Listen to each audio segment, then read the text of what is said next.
Podcast is intended for mature audiences.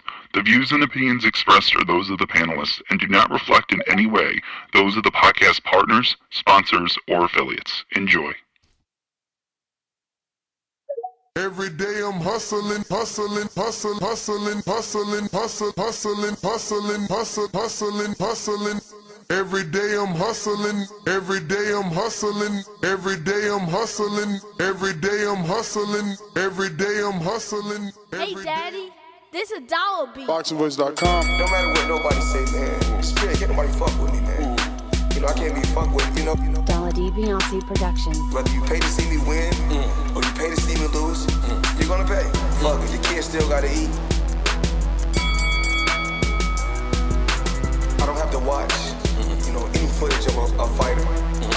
I mean, because I'm Floyd Mayweather, everybody gotta watch me.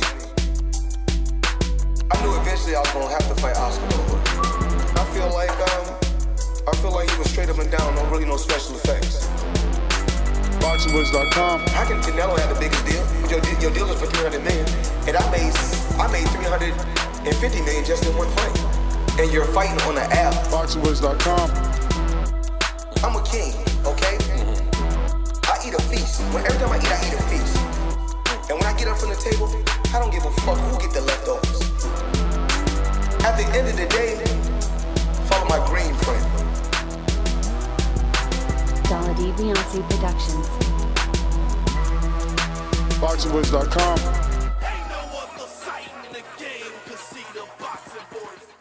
What up? Welcome back, ladies and gentlemen. Welcome back to another edition of the Boxing Voice Radio. I am your host, Nestor Gibbs, and we're here to discuss Devin Haney's latest interview, once again, with $1 million worth of game, where he continues to say that Shakur Stevenson would have made more money than all his fights combined had he took that deal with Devin Haney.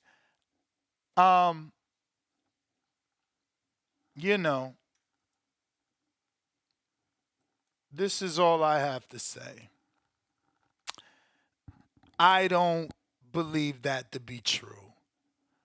That's just too much money, right? You would have to assume that the fight would have did very, very, very well on pay-per-view in order for Shakur, who was receiving 25%, to make more money than he did in his whole career combined. Like, I don't know why Devin keeps saying that. Just let that go. Like, why not just be like, hey, I'm going to get past Ryan and I'll be free again if Shakur wants to fight. He could send me a message or something. Like, why you keep talking about he would have made more money than he did in his entire career? It just don't sound right. Shakur Stevenson has a lot of fights, and we know now that his new fight deal that's on the table that he is not taking is $3 million. So I don't think anyone is out here jumping from $2 million to $3 million, But let's say he's in that T.O. realm, right? Where T.O.'s making 2.2, Shakur's a gold medalist, never lost like T.O. Maybe he's making around 2.5. So this new deal, they saying $3 million 5-fight deal, which is $15 million right there. But that's not in his career, right? Let's talk about what he already has accomplished. And let's be realistic, right? Let's see if Devin is right. So we'll just run through these first, all these fights, right? We'll get to around when he starts winning regionals, maybe. I'm assuming he's making a couple 100,000 here. And by a couple, give or take, for these Jesse Rosales and the Christopher Pitufo Diaz, Alberto Gueva, you know, you can't be making a mill for these dudes. You ain't even got a belt yet. You know, you fight for your first vacant title versus Joet, and he was 1, 2, 3, 4, 5, 6, 7, 8, 9, 10, 11, 12 fights in. So on his 13th fight, he gets a title shot.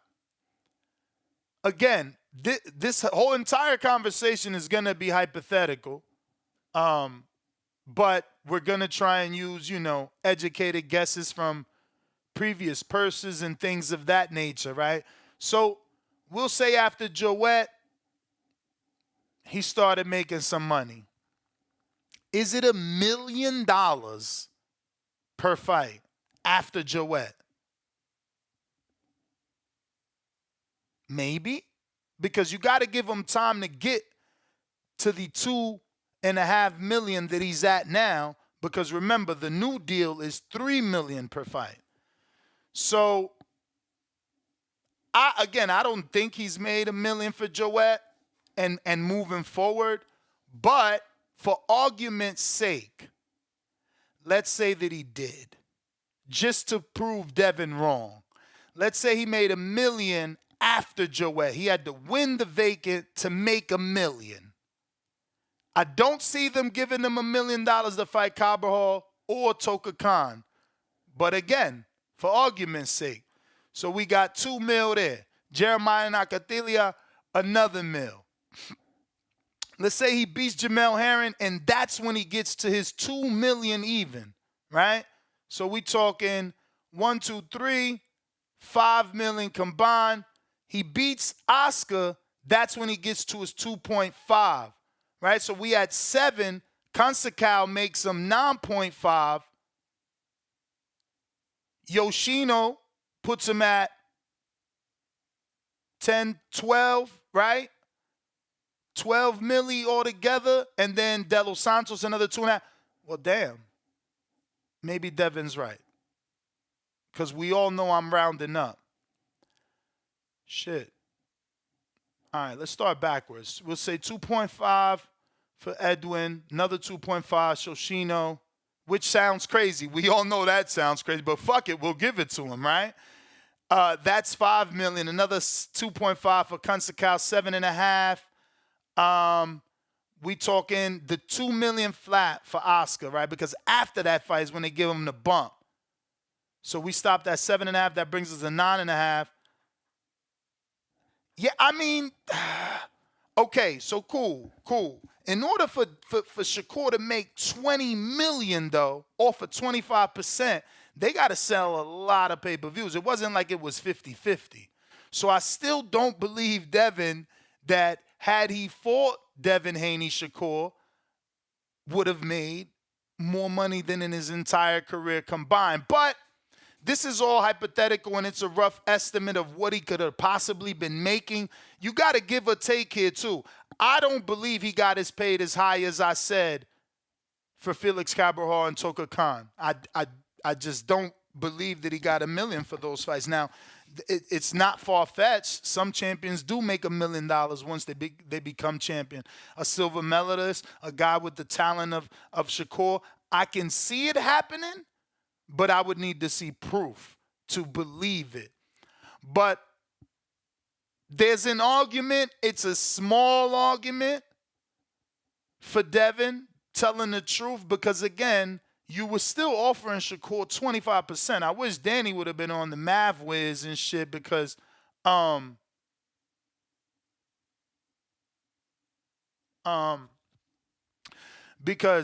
goddamn, how many pay-per-views did they need to sell in order to cover the combined purse of Shakur's entire career?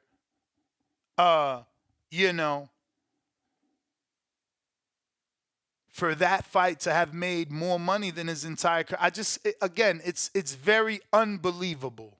Very unbelievable. But that is for you guys to decide. The second part of the show is going to be the Jared Anderson versus Luis Ortiz desperation or calculated risk.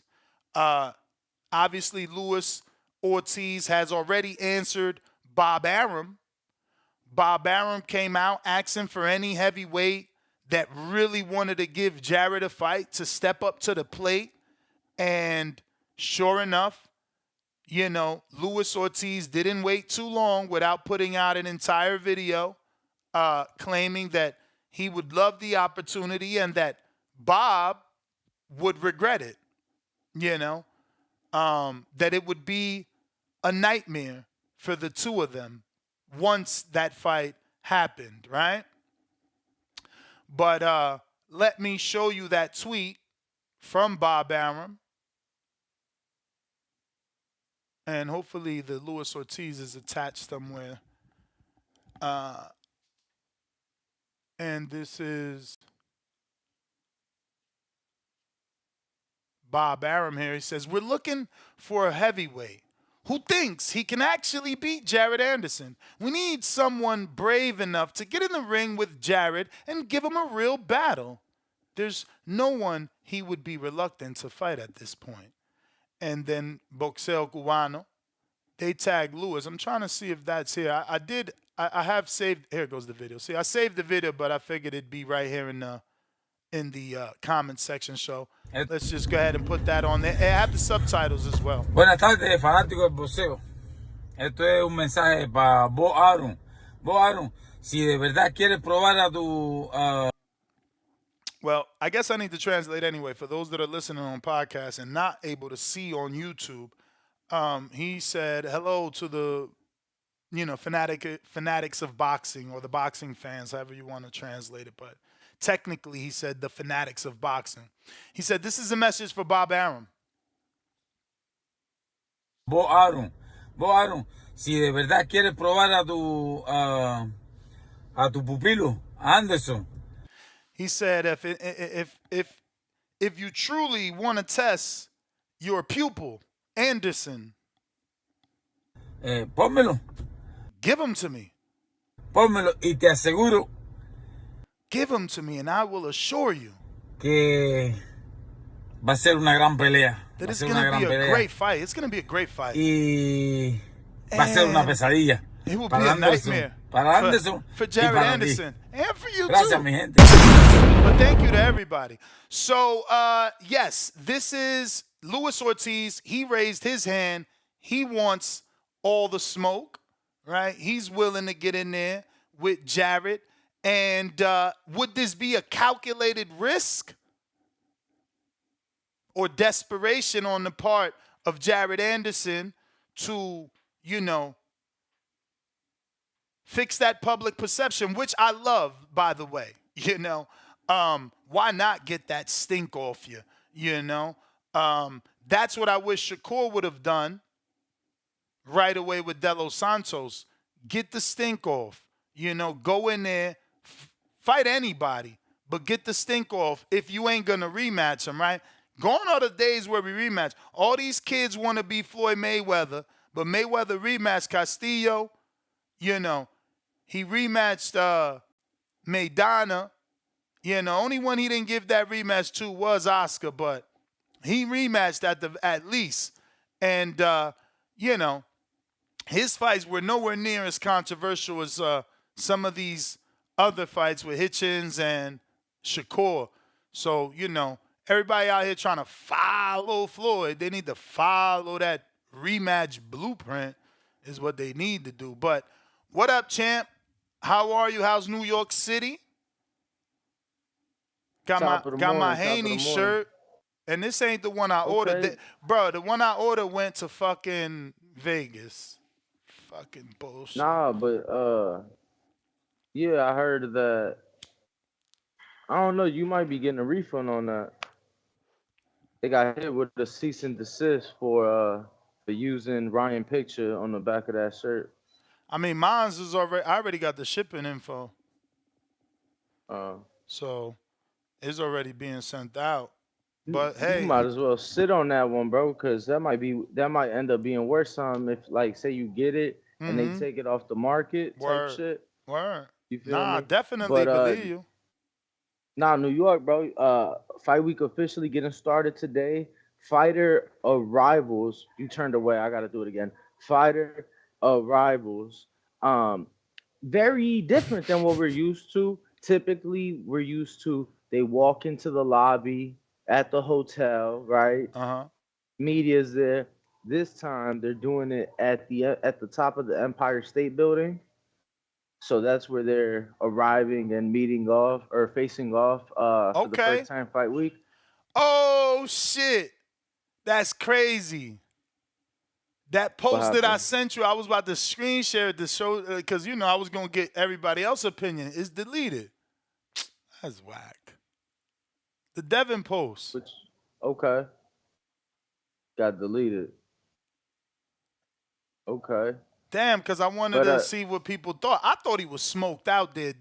Now you guys won't get the context. Me and Danny had a previous conversation where it was private. I sent them a reel that Devin had did, and I'm like, damn, is he struggling to make weight? He looked at a little, hungry.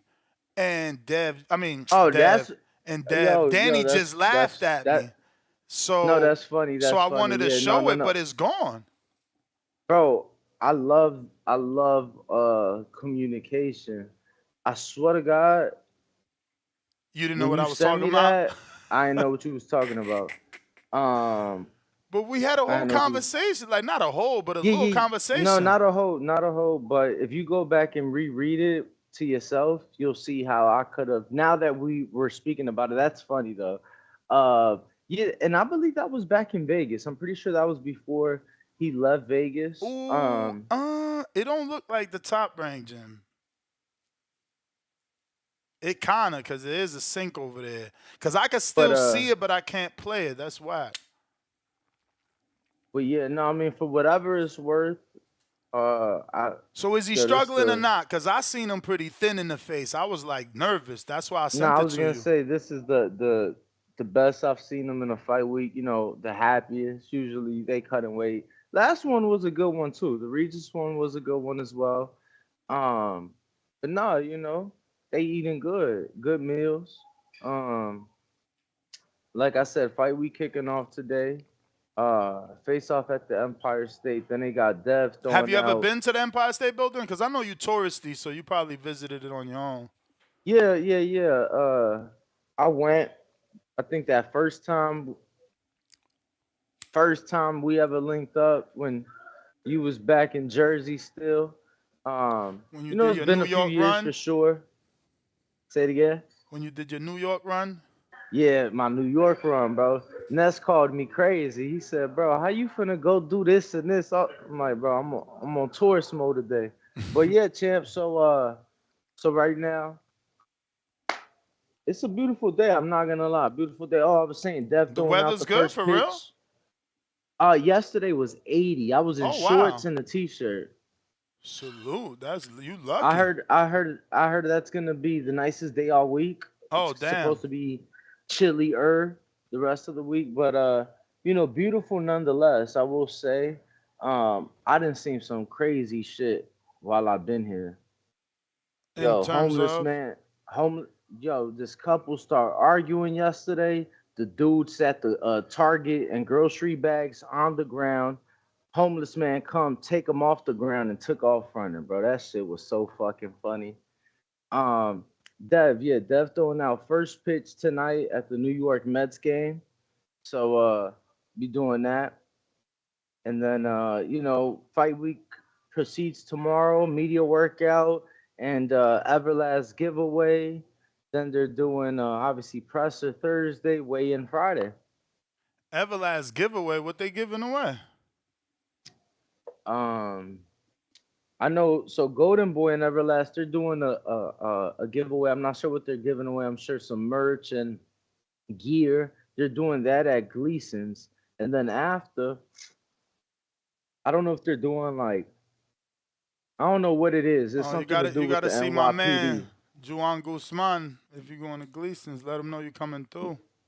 Man, I reached out. I ain't heard back. Mm. Um, But yes, I was gonna say too. So then Yo, I'm actually they glad doing you're two on. giveaways. I'm glad you're on. It's gonna stay about Devin, but I'm switching the subject because I just said it earlier. Like, damn, I wish Danny was on. Um, Devin's still out. Let me actually show the audio because I'm not understanding why he can't just let this shit go. And I get it. Maybe he believes it. I don't believe it, which means like, I would love for them to prove this, but going through it on a hypothetical scenario, Danny, it sounds like it could be real. So I'm glad you're on because you're the little math whiz, right? So here's the context. Wait, shit. I know some of y'all can hear that, but I got a screen share for everybody to hear. And all right, we're screen sharing now. We offered Shakur a fight. We offered him a And he didn't want that. Did y'all offer him some real money or was it play money? Man, all this shit at the top level, all this shit is real money.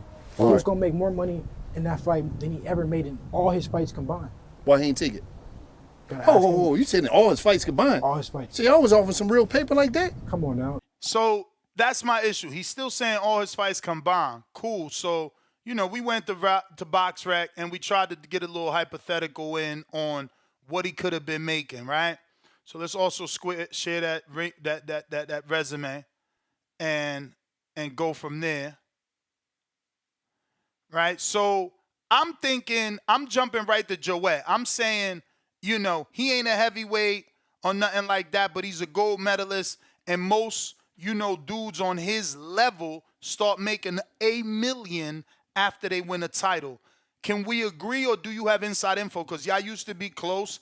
I don't know if you know that he was making a bunch of I'm not saying you do. I'm just saying I don't know what you know. But for me, I'm thinking he wasn't making more than a couple $100,000 until he fought and beat Joet. Like, he had to beat Joet to start making $1 million. Do you believe, your guess to be different? Nah, man. I mean, look, you gotta take into consideration that he fights Joet to become world champion, right? And then his first Shakur, just want to remind everybody, Shakur was the first fight to be canceled in the pandemic. He was fighting at the theater, fight gets canceled. He was the first fight to get canceled. Shit went from there. So for his 4 fights after he became world champion, he was fighting either in front of no crowd or a limited crowd. He had 2 fights in the bubble. That was no crowd. He had the Nakatilia fight at Virgin. That was limited capacity. And then the Jamel Herring fight, which was limited capacity as well. Well, I believe they just scaled it down, one of the two. But no, I think that probably wasn't until the Nakatilia fight, if I had to guess, that he touched the mill. I don't know that he made 7 figures in the bubble. All right. This is why we wanted Danny on here. Just my thoughts. Because I said after he beat Joet, I could see him making $1 million. So Danny believes after Nakatilia, which takes away $2 million from the Cabarrot and the Toka Khan fight. So can we just get what do you think he made up until the Joet fight? That was his 13th fight. Like, how much do you think he was making? Could he have been making anywhere between 3 and 5, or you think 1 and 2? No, I think he was probably making probably Joet, if I had before to guess. Joet. No, before the Joet fight. Before. I mean, you got to remember he had main evented. I don't know, bro. Probably in the $500,000. $500,000. 400,000 to 600,000 range. So we're gonna go from Nakatilia. That's $1 million. You're saying same thing for what do you think, Jamel? Like, cause I said that's when after he beat Jamel, that's when he started making $2 million, is what I said. Cause that was second division.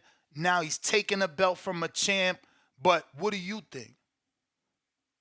And the only reason I got there, just to give you context, the only reason I said $2 million, so you're like, damn, why is he coming out of $2 million? Because we know that his new deal on the table is $3 million for 5 fights, $15 million. So I'm figuring like, he started making $1 million at Jouet. He beat Herring, he started making a little bit more. He beat Valdez, he started making a little bit more. You know what I'm saying? So that's where I'm at with it. Yeah, Shakur made 1.7 against Jamel. So I wasn't right, but I was right that after Jamel, he's probably making $2 million. Yeah, I mean, you gotta take right after was Oscar. So I think it's safe to say he made that with Oscar. I'm pulling it up, but it wouldn't go down, though. It wouldn't go down, right? Like, he made 1.7 with Jamel. He made $2 million with Oscar. After Oscar, now he's on his 2.5. That's what I'm saying. After Oscar, he's getting 2.5 a pop because that's why his new deal is $3 million a pop. But that still puts him somewhere with my math, which your math would be less money. I still only had him at like 14 million, which kind of made Devin almost right, which brings me back to the point that I wanted you here for. The offer still was 25%. So in order for Shakur to make over $14 million off of 25%, like how many fucking pay-per-views do they got to sell? I just let it go because I'm like, I'm not the math whiz, but now that you hear the pressure's on you because it's like you sitting here saying this dude's going to make all this money, but how when the offer was only 25%? You know how many pay-per-views y'all got to make for this man to make over $14 million? I mean, just hypothetically, Crawford said he made 20 off of 650,000 pay-per-views. So I just want Dev to let this shit go. Why you keep saying that? First of all, like, where do you getting this information? Did you watch the full and to answer your question, if the offer was for 25% and you trying to get 14 million over, you need a pot of over 14. Yeah, but it's all good. You need a pot of 56 million, which is 700 at $80 is 700,000 pay-per-views. So now I'm not saying they can't do that because I feel like those two young men are people that we want to see. But would they have made it that day? Like right off of him being undisputed, like it now is built up. Now, like, oh, Devin ducking, no, Shakur should have took the 25%. Now it got built up, but like, would it have made that number if Dev said, yeah, let's fucking do it? So one thing we have to remember, that fight, well, I can't even say that because I was like, oh, well, they was going to have the Formula One push because it was that week. But we don't know had it been made if they still would have kept it for that weekend. You get what I'm saying? Because they may have felt like it could have worked, or maybe they could have felt like, yo, we can't do two big events in one weekend. So I don't know.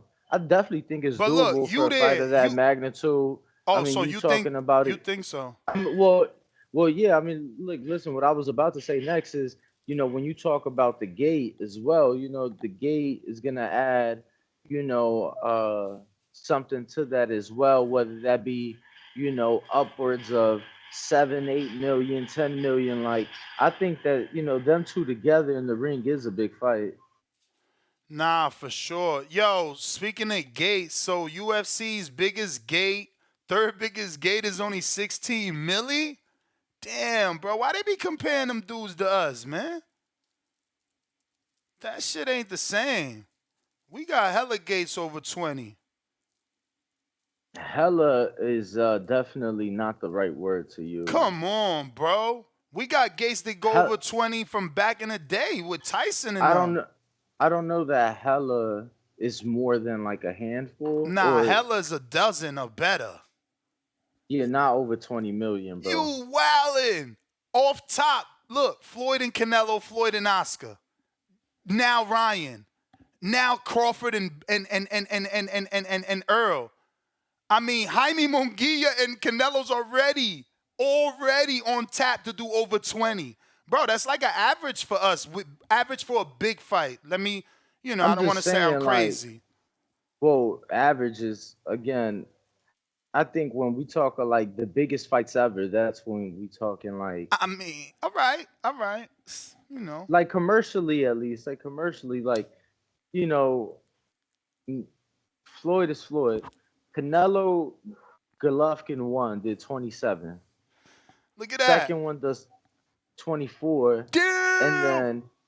And that's two men, bro. UFC's a whole pack of motherfuckers, man. So they don't have undercards? Like, let's Come be on, realistic. man. We buying it for Canelo.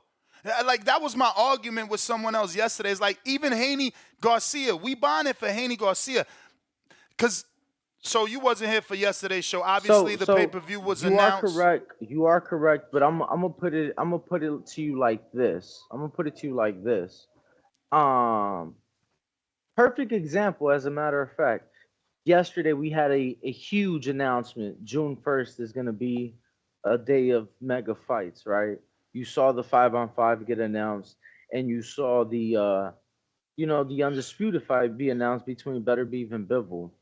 I said, out of those 6 fights, you have 4 fights that can be their own main event. And then you have 2 fights that could be co-main events. So with them, Ness, sometimes they're not really tuning in for that one person, right? They're tuning in because you have all these fucking fights on the undercard to where it got you on your couch. Like, I was watching UFC 300 7 hours before the main event because I knew Kayla Harrison and Holly Holm was gonna be a banger of a fight. I kept telling the betting group, that's what Turkey Al-Sheikh doing though. That's what he's done. He's kept us on our couch from 8 to 8. That's all I'm saying. If we praising him, like, and I know you don't watch it. I'm not telling you to watch it. I'm not telling you to like it. I'm just giving you some comparison to boxing so you understand, hey, yeah, it may not be for that big name, but they're doing shit to the level Turkey Al-Sheikh is doing, and that's why they're able to get people to tune in and yeah, I mean, again, they got a different business model. I'm not trying to compare the entire entity. I was just shocked to find out that was their third biggest gate, and it was only 16. I'm gonna be honest with you. I'm impressed just because they didn't have like. I mean, you a UFC fan. No, because I felt the undercard was better than the main event. On paper, going into the fight, I wanted to see the undercard. I could care less about the main event type shit. Bro, Jake fucking Paul did it again. That motherfucker. Jesus Christ. When I die, they better say Ness was right on a tombstone. Bro, savior fucking boxing. He got her the fight again. That's crazy, bro. I didn't think that was going to happen, honestly. I didn't think she'd get that fight. Did you think she'd get that fight? Let alone on this card? He got that off. This is huge for them. I didn't think it'd be this one. I thought Amanda would get on the card, and I thought that's it. I just thought Amanda would get on the card. I didn't think it'd be against her. I knew they were exploring the option of a woman fight. I just didn't think they'd go big like this. That's crazy. He got that off. Bro, you gotta love this dude. He could have put anybody on the undercard. He chose his girl. He really could have put anybody on to strengthen this. Anybody. I know. That's crazy. Like, he put on Amanda and Katie, bro. This fucking dude has no ego, man. No ego. Fuck. I love that, bro. I love that about him, man. Damn. That's dope. We have known about this fight however long. If I cared and if I had the time all the listeners have, I probably would go just for like the ego check. Because, I told you guys that Jake would be fighting a fight that was going to be mind-blowing, right? But I heard a lot of things And one of the things that I heard before the fight was even announced to the public was that he was looking to get Amanda in a huge fight. But fuck, bro, I was thinking something else. I Word. wasn't thinking. I See, wasn't this is thinking why this. this is why your girl will never get the fight, bro. Like Amanda might retire after this. Like, why would she fight Scott and Bumgarner? She knows that's passing of the torch. I'm gonna go out on a loss type shit. Like, fucking boxing is the way it's set up, man. It's pretty tough for the next person on the come up. But damn, Jake set her up. Man, Fucking hell, bro. The I ain't go. visibility she You know about to me. get. You know me. You know me. I'm always trying to think of different shit. I told her. I say, yo, you got the belts. You know how you could enforce or petition for the division above, right? Yeah. I told her do that for the division below. Yeah, she could. I said, go down and force Sky Hand. But she got the WBC she wants to now. fight. She wants to fight Scott Nicholson. That's not even a name. Like, it's a name, but it's not a name. It's a name that needs a name. She's about to give her the name? Nah, I mean, shit. You ain't gonna go down. You not. Who else can you go down and enforce the shit with? Mike is 58 or 59, Tyson? Oh, AARP. No, I don't know. Let me check his age. Yeah, I don't Mike know, Danny. Tyson I is mean, 57. look, you know more than me. If you think that's a big fight, I mean, I wish King Amin was on. No, I ain't even saying big. I'm just saying like. No, even money-wise, like at the end of the day, it's women's boxing. She needs to make a decent amount of money. So, like, if it's a money fight, I didn't know that it was. You can't get Katie at 35. No, I hear what you're saying. I just didn't even consider Sky.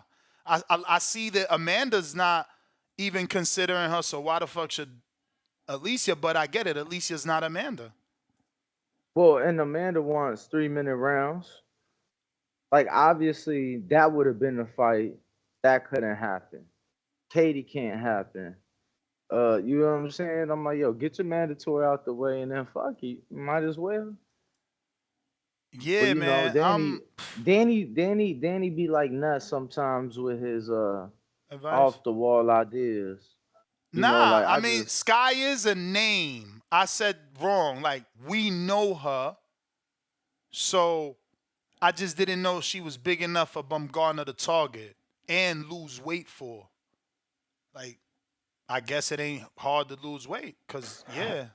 This ain't her thing. I was just watching the Sky fight. I've seen her whole career, never seen her fight in person. That was my first time. I'm watching the fight, and in my head, I'm just like, she a beater. And it's just like, if Amanda's at 26, bro, how long she been out the ring right now? Actually, bro, Alicia since July. It's gonna be a year by the time she get back in there. She need a tune-up. She can't take no. It ain't gonna be no tune-up. Nah. I'm saying it's her mandatory. Because of the purse bid? Yeah, no. It's gonna be the mandatory. Like, it's gonna be Delphine. What's going on with that situation? Did they find a home type thing? Like the French people won, or was that Cody Crowley? Who won the? Oh no, her manager won the purse bid. Yeah, that's Nelson Cody. Won the purse bid. Cody is the French with Solomon Kosciuszko. So what is Nelson saying? He ain't got no date. Nothing's been put out. No month projection. Nothing. Yeah. No. July. There's a date. They looking to sort a few things out, but the date I'm told is July for sure. Worst case scenario. So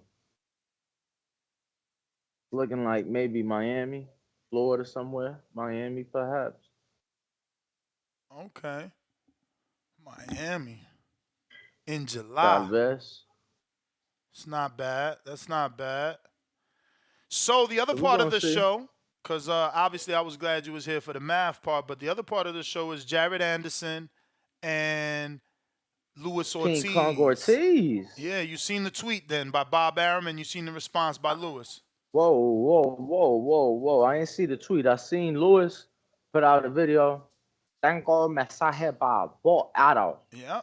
He say, si tú quieres, some, Anderson. He said Anderson. Nah, yo, he called him his pupil. And then he said, va a estar muy triste. He's gonna be real sad. Yeah. So yeah, what you think? So what triggered that? What triggered that? Was that King Kong? Nah, that was Bob Arum. Bob Arum tweeted, like, if there's any heavyweight that really thinks they could beat Jared and really is gonna fight, you know, step up to the plate. So you know what, you know, he like, bruh, what is you talking about? I'll take that shit. And look, we all know Jared was offered those 2 fights. And, you know, I cannot say that he won't take the Luis Ortiz fight. I can only say there are people involved with Jared that don't want the Luis Ortiz fight next already. So we'll see if they take it or not. I would rather take Luis than the other Cuban that's being mentioned in Frank Sanchez. I would stay away from Frank till I get some shit right. You can't be pulling him straight back, and you know some of them things that he's doing with Frank. Frank will. I think Frank can capitalize. What about you? You know, I think Frank has a bad habit of fighting to the level of his competition. That being said, you know, I think Jared is as close to top level as a non-world champion can get. You know, I think when you talk about the guys that aren't world champions, he's up there. He's one of, or isn't a former world champ, he's up there. That being said, you know, King Kong Ortiz, I feel like would give him a hell of a fight. I think it's a fight that both guys would get up for.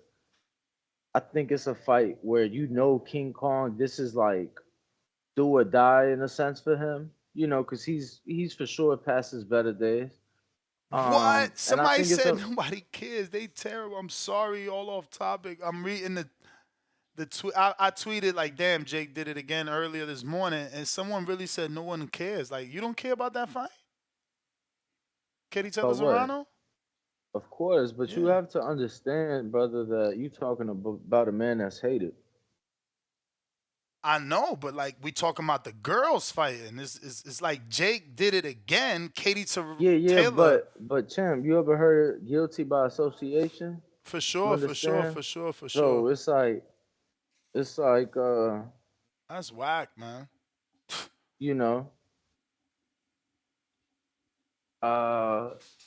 In a way, it's kind of like the whole Bill Haney situation with Alicia. You know, Alicia gets to working with Bill Haney. Bill is, you know, loved by many and, you know, disliked by some. So you get the people that don't like Bill to now it's like, yo, they gonna, anybody that's touching or connected to, or you get what I'm saying, that's a stone's throw away, you catching this indirect fire. And that's, you know, that's what it is in this sport, unfortunately. Like, I've already seen it. It happened. It literally happened. It's happened in the last, I don't know, what time is it? It's happened in the last 15 hours. You know, WNBA draft took place. My girl, Angel Reese, got drafted to Chicago. And it's like, she's one of those people where she's either very liked or very disliked.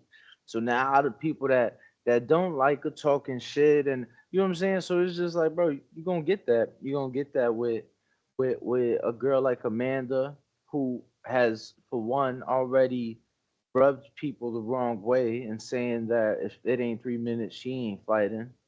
You know, a lot of people don't like that. Then you have her association with Jake, with Jake Paul, who no matter what he does, it seems like he can't do right for the sport because everybody always has something negative to say.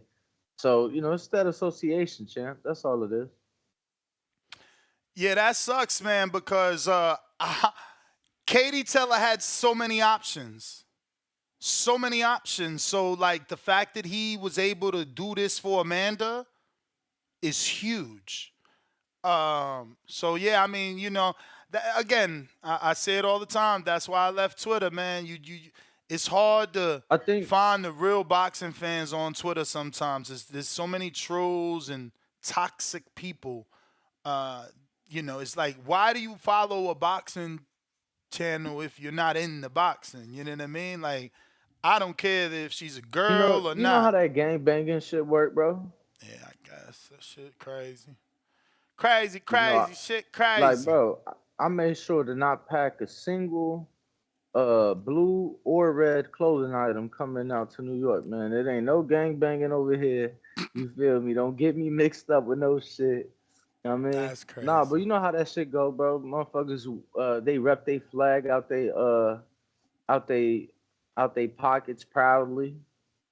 You know, whether it be Yeah, I know. I mean, my my flag is boxing, bro. I just thought, whoa, wow, that's a fight that obviously is a good fight that was worth the rematch that we didn't really think we would get because again, Katie's on the back end, has so much going on where she could have did the Cameron rematch in Ireland again. Why not give him a trilogy? Like, she could do so much. You know what I mean? She definitely has options. But we're going to open up these phone lines. Again, we're talking Jared Anderson, Luis Ortiz. Do you guys think it happens? Do you think – yeah, I guess it happens. You know, I don't want to put it on is anyone going to take it or not. But, look, it's out there. Do you think this actually happens? And we're talking, Devin doubling, tripling, quadrupling down, man. That somehow a fight with him and Shakur would have made Shakur over – $14 million, and we ain't even talking the little money in the beginning of the career. We ain't even add that in. You know what I'm saying? Like we acting like everything before Joette was free. Like it's still hundreds of thousands that we have to add to that 14 million. So like I just don't know. I just don't know. Especially when Bill had told us he was still like he needed to shop it. Like Shakur never said yes. So he never got to shop it. So how the hell does Devin even know that you can make that much? Where'd you get this projected number from?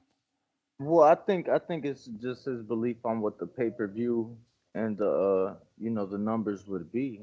You know, in that same interview with Gilly and Wallow was saying, or Gilly said he felt the Ryan Devin pay-per-view does like 650 or 700. That already right there was the numbers we talking about to get to the number that's needed for the numbers to make sense. So yeah, but 650 with Ryan ain't 650 with Shakur. Yeah, again, I think that shit, that's what they feel. And that's what they feel. I need these sit-downs, Danny. I need these sit-downs, man. You gotta be like, yo, champ, can you give us some clarification? Like, how is it that you believe this fight would have made more money than, Shakur and his combined career? Like, that's a lot. And then break it down to him. Because sometimes they be like, oh, man, you're right. Nah, I don't know about 15 million, but he came close to it. Like, you know what I'm saying? Maybe we could get him to say that. But, like, he's doubling down on this shit. Like, he know for a fact when they never shopped it. It wasn't like the 20 million for Tank. But that's what I'm saying. That's what I'm saying, bro. It's a difference between shopping it. Like, shopping it, you going to get, all right, boom, this what we willing to guarantee y'all. This what we willing to put up, site fee, whatever. But then what you make on the back end is what I'm saying. I don't think he's talking about, this what he was going to make up front. But I think he's saying, yo, by the time this shit over, he would have walked away with more than he had. So you believe it. You think, he would have took that 25%. I believe that they would have done 650, 750. You said that. What was the number they needed? Because you ain't thinking about Pavada either. 7. They needed 7 without they giving a cut to the Pavada off that 7? No. But again, we ain't count the gate either. So it's like, give me a hypothetical gate. What you think they sell? I know it's hard because you would need this data from Saturday, so we could have this conversation again. But assume it, because look, we don't even know. Even the data from Saturday is unfair because they went to the wrong market and they priced them tickets wrong. That's their fault. They did that wrong, you know? But yeah, I mean, what would the gate be? What you think that gate can make? Because I mean, look, Earl and Bud, that gate was that did a lot. I didn't know that would get that high. They priced those tickets and made a good amount of money. I think it matches that. Okay, that's a good gate. That's a good gate. You know what? Let me pause. I think that location's gonna matter. That was a Vegas fight. Location's gonna matter. That's a fight that could do very well in New York as well. You understand? That's a fight. That's that what could do well in New Shakur York. believes. I ain't gonna lie about that. I've seen him tweet that a few times. But again, I mean, New York is so expensive, man. You said it yourself, bro. I think they do at least 15. Yeah, bro. But again, I literally did the same shit for Vegas. It literally wasn't more to be in Vegas than it was New York. Like, you was looking at the same shit. You know, you go to a hotel in Vegas for a week. But don't you got right? more? But we got more options in Vegas. If you want to be budget friendly, you gonna find more options in Vegas. Brother, you think you're not gonna find that in New York? New York is the king of hostels. Like, you're gonna find that in New York. If you want budget, you're gonna find it. You understand? But it's not gonna be nothing pretty. What I'm saying is, bro, in Vegas you got resort fees, right? Aria is at $60 a night. I'm here 7 nights, bro. That's $400. That's $420 just in resort fees. Then you got taxes and fees. That's another $200-300. So it's $700 just in before I even paid for 1 night of hotel. It's $700 just in fees. Then you look at $200-300 a night. Papa, that shit add the fuck up. You feel me? So it's like, and then the one thing about New York, at least, it's like, bro, at least I've been able to go to the bodega, get me a, bacon, egg, and cheese, whatever, paying $4 or $5, give me a little pizza slice, for the $1.50, $2. At least I could eat affordable. And in Vegas, you was gonna get hit with them strip prices or have to go off strip to pay regular prices. So it's all the same shit, in my opinion. That sucks. Let me restart this fucking shit cord. Shit cord, the Discord. Listen, if you want to call in, the number to call 1-563-999-3427.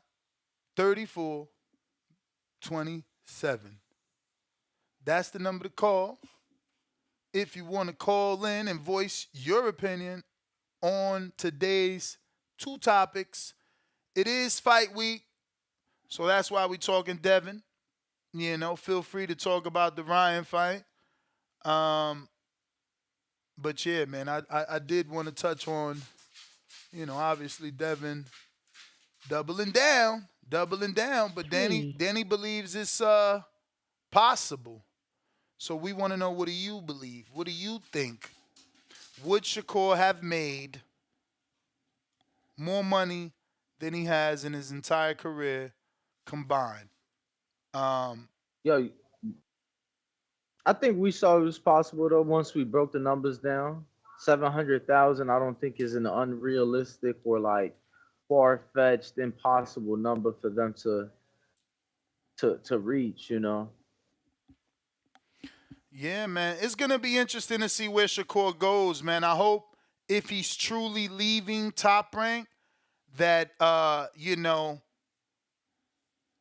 he tries PBC and see could he get the Shakur fight versus Tank. And if that's not there, then, yeah, just double back to Matchroom, and do my thing,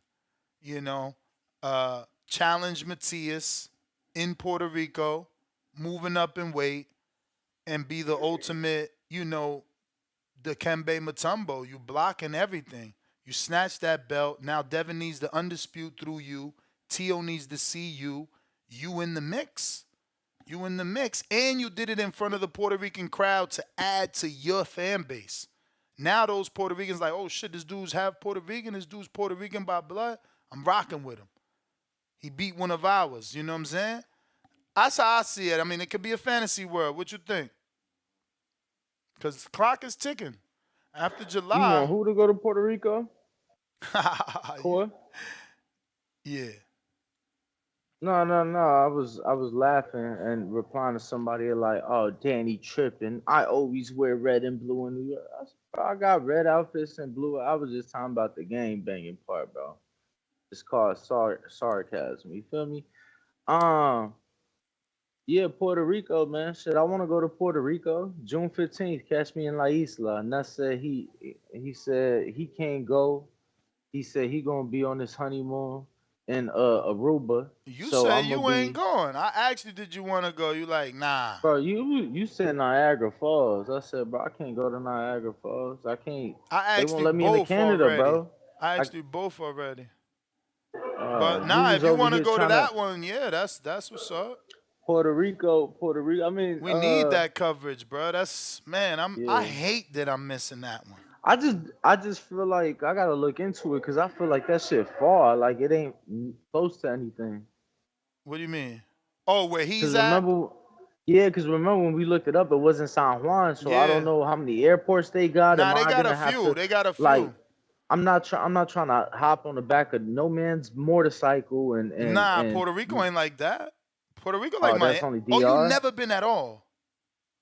Nah, bro. At Nah, all, I ever in mean, my I life. mean, are you gonna see mopeds? Yeah, that's an island team, but it ain't nothing like that, like TR. No, it's not overwhelming, and then bro, Puerto Rico's like Miami. You kidding me? They are like DR. Wish they was Puerto Rico. It's certain parts of DR that's you know as That's nice and done yeah, up. that's as updated as Puerto Rico. Like, you So kidding I'm me? not trying Puerto to be Rico funny. Puerto Rico still they got like street lights and they actually got lights and they got sewers and all that shit, bro. We got spots where it's just dirt, man. No. I wasn't trying to be funny. I just No, I remember, know. when the hurricane hit, they Yeah, went I mean, yeah, 6, they 7, 8 months, yeah, no they lights, and suffered. They we suffered. needed, But they still got and Uncle then on Sam. top of that, Look at all the money they got. Let me ask you.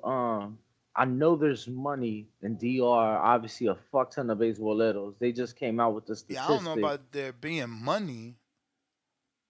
Well, the people with money. Yeah, a lot of They people just- with money They moved just dropped there. the statistic. It ain't a country that has more players in the major leagues than the DR. Not even the United States has more players in the major leagues than the DRs from the statistic I was just reading. That being said, though, you know how like Jake and other multi-millionaires have moved to Puerto Rico and they got Yeah, Vin Diesel see lives in that? DR. okay. He A lives lot in of DR. people live in DR. Cano lives in DR. I know that's not out of the norm because he's Dominican, but I'm trying to tell you, there are millions of rich people that move to DR. Like if you're rich, that's what you want to do. Not even if you're rich. If you can, like me, I'm trying to convince my wife. I want to be the next Dante. What the fuck we doing here? Like we could work from over there to both of us and sit. Bro, a haircut for me in DR is $4. $4. And that's a tip. That's with tip. So I don't know if you remember, but I definitely introduced you to him. But my man's Noah, you met him a couple of times. He came to a couple fight parties and some more shit. He has been living in Bali since February, my bro. And he says it's cheaper for him to live out there.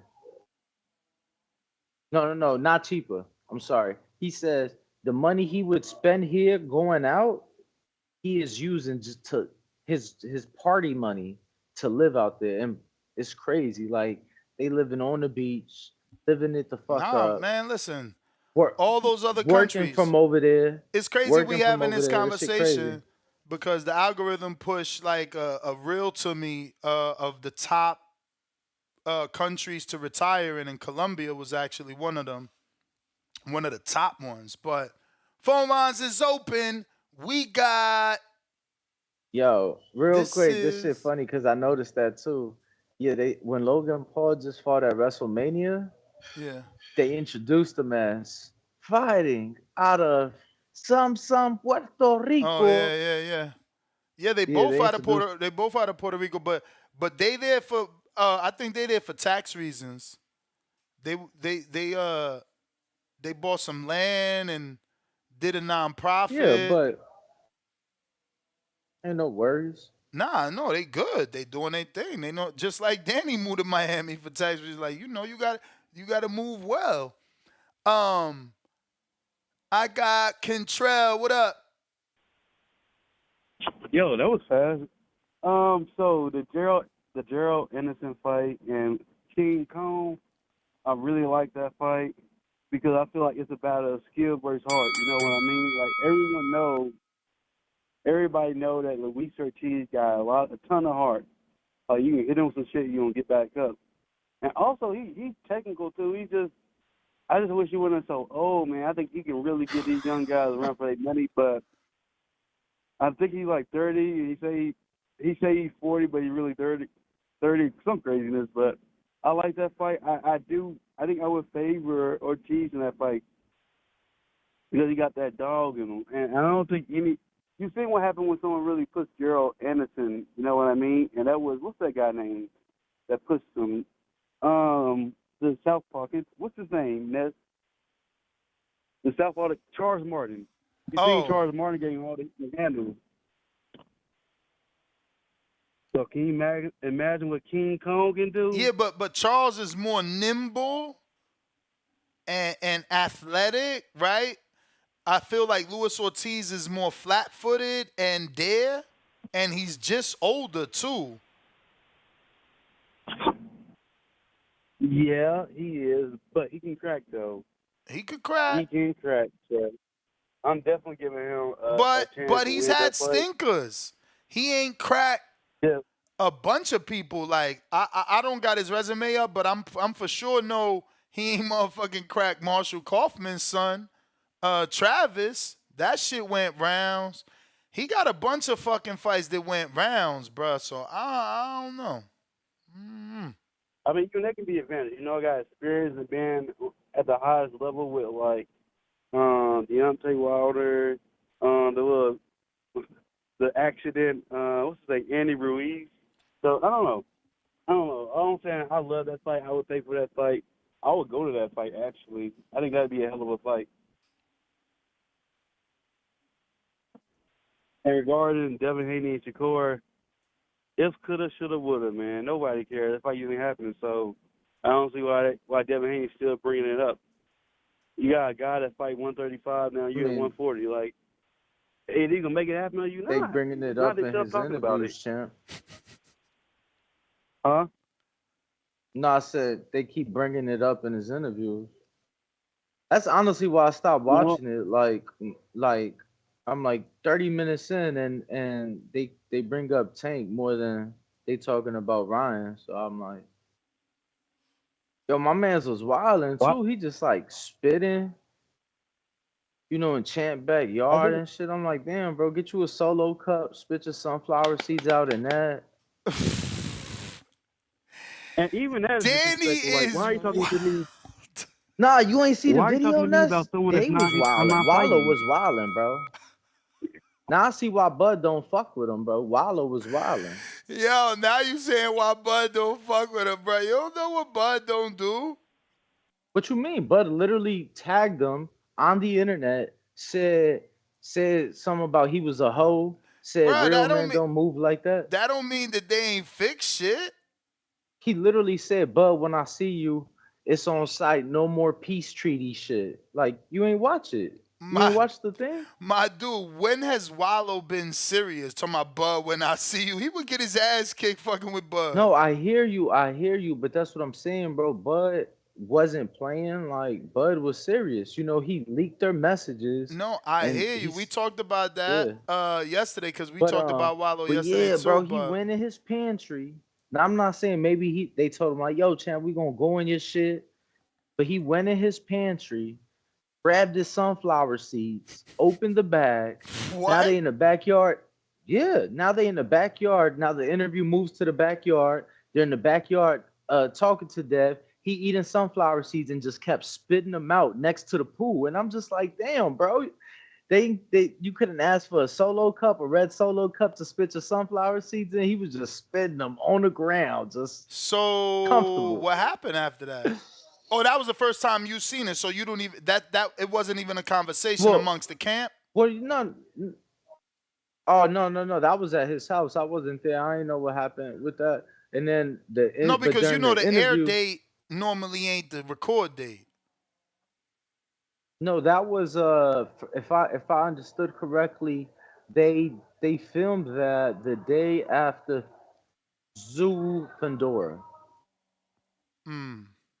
So the day after, they filmed that, from my understanding. Yeah, so that's what And I'm saying. So it hasn't come up amongst the camp. So maybe he wasn't so mad about the seeds. no. I wasn't. It ain't like, oh, I was pissed about it. I was just like, damn, bro, you wild and you just finna spit in my, like, you know what I'm saying? Like, you in somebody's house, you usually not finna be spitting Nah, back to absolutely, back to back. absolutely. And I 'cause ain't got it no ain't. Dev house, but you ain't gonna be spitting We your ain't talking seeds. saliva, champ. We ain't talking saliva. I go and spit in your grass or your rocks. We talking sunflower That somebody got to seed come behind and sweep shells. up. Nah, you right. You That's right. all. That's all. I got damn. I don't remember this one by heart. I'm gonna have to check you out, champ. We got Jay Swift though. What up, Jay Swiffy? Swiffy.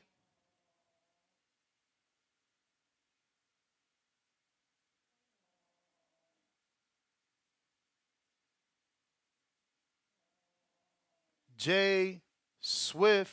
What the And if hell, you are man? tuned in, smash that One, subscribe. two. We got almost 1,000 people watching. Y'all want the chat to Al in the unlock Bay. 700 likes. Yo, yo, yo. What Bay up? Area. What's Stand good? up. Just right on the map, man. Um, yeah. First of all, I don't like the Ortiz fight for Jarrett. Um, because it's a high risk, low reward type of fight for him. Uh I think Sanchez is still the best fight potentially because it's a high risk, high reward fight. Because Sanchez is up there with the top dog. I think Luis Ortiz is kind of lower on the pedestal now. I could be wrong, but yeah. Um, yeah, I don't know why people keep bringing up Shakur and and Devin. You know, it's done deal. Um, I do think even um, Devin probably think about it. It's like, man, I could have got my hands on him. Um, and I think it would have did more before the last Shakur fight because he was getting known for um, being a boxer puncher. Because the first two fights leading up to the last fight, you know, he sometimes stood his ground and he was kind of banging it out. But just the last fight for Shakur, it was kind of like he was just moving around too much, and so it kind of threw a lot of people off. So I think Shakur gonna need another fight before he fights Devin to build that back up. Um, I think that's what's going to need to be a build up. I think they could have made way more money before the last Shakur fight, like I was saying, because everything was there. Score moving up. He started to sit down on punches, but now we still sees that he's still the same Shakur who moving around, just tagging you, moving around. Um, and it might be a good fight. It might be a boring fight. You know, you got two boxers who's more defensive sound. Um, so you might not get a lot of connects as you would see two people who's just banging it out. So there's also that theory too. You know, you got two boxers who's defensive boxers. So you might not see a lot of hands throwing. You might see a more of a jab fight. So that's one thing I'm skeptical too when it's them two. You know, it's more of a jab and chess match than an actual fight. You know, and you know, real boxing fans love the chess match, but those who are just coming on, like my sister, she want to see an actual fight. She don't want to see a chess match where they're jabbing each other to death and trying to see who's gonna get the outfoot and you know who's leaning in and you know who's gonna get that jab in first and so you got those That's the situations as bell, well. But champ. that's my call. That's the bell. You the man, Allen the Bay. To this day. If you're watching this on YouTube, go ahead and hit that thumbs up. It's going to help with the visibility of the show. Putting this Especially if they episode. not members, Ness. Word, word. And for my non-members, go ahead and smash that thumbs up. The quicker we get to 600, the quicker we open up the live chat for all. Right now, members only. Members, take advantage. Head on over to the community page and drop a question for our guests. We're gonna have a few guests. Who you got, champ? Well, I was supposed to have Marshall Kaufman today. Guess he forgot. But you got to check the community page. There's certainly a few guests. You know, don't wait for last minute because, you know, you guys be like, oh, Ness, refresh. I put a question. You forgot me, Ness. I don't have You to forgot technically me. refresh. You know what I'm saying? Like, you have to have that shit before the guest is here. So, do that now because there are quite a few interviews scheduled. We got Brambo. Yo. What up? Not real quick. I know you talked about it yesterday. Brambo, give me one sec. What happened? On the 5-for-5, on the 5v5. What about it? Wilder fighting for Eddie Hearn, Matchroom. Like, just your thoughts on the card. Son, he said he'll never do. Son, he said he'll never do. Remember, he said he'll never work for Eddie. Was there any surprises for you? I know, for me personally. No. The only surprise was Hutchinson. Real quick. Was who? Willie. Everything else was leaked, but we didn't know that Willie was going to get a spot. Remember, or maybe you just got more than me, but the vibe I got in person when I covered the Hitchens fight was that Ray Ford wouldn't be part of the 5 versus 5. Yeah, Ray was always part of the 5-on-5 rumors. No, he was part of the rumors, but I'm saying speaking to them in person, speaking to Eddie in person, it seemed like Ray wasn't fucking with it. It seemed like it was too quick of a turnaround. And, you know, for him to make the weight cut. I talked about that, man. That I know is he gonna be strong enough?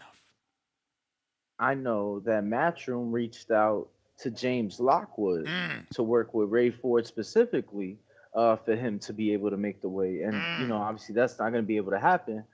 But yeah, brother, I think that that surprised me just because I didn't think it was gonna happen again. So I just wanted your thoughts. That's all. I know most of them, you know, we kind of had an idea already. Yeah, everything that was announced was heavily rumored, so there was no surprises. It really made the mask and gloves feel dumb, especially when Wilder has a bomb squad tie. So it's like we know who they are because shit's been leaked for fucking mad weeks already. It feels like 3 weeks at least. And yeah, the only surprise was Willie motherfucking Hutchinson, bro. He's like the only name on the card that's not a name and is an unknown.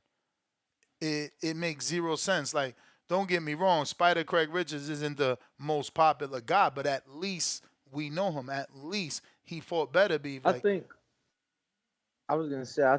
So, do you think my statement in saying that that could be a co-main on a regular Matchroom show is wrong or inaccurate or what could be a co-main? Which one? Craig Richards, Willie Hutchinson. A co-main? On a Frank Eddie Warren show, on a yeah. Frank Warren show. On a Frank Warren show? Not on a fucking Eddie show. What the hell? Nah, look. I'm not saying it's the greatest fight. I think the card is very good, solid card. I'm looking forward to the card. All I was saying in casual conversation, and I brought it up on the show, obviously, was that I feel that we have 4 main events and 2 co-main events out of those 6 fights.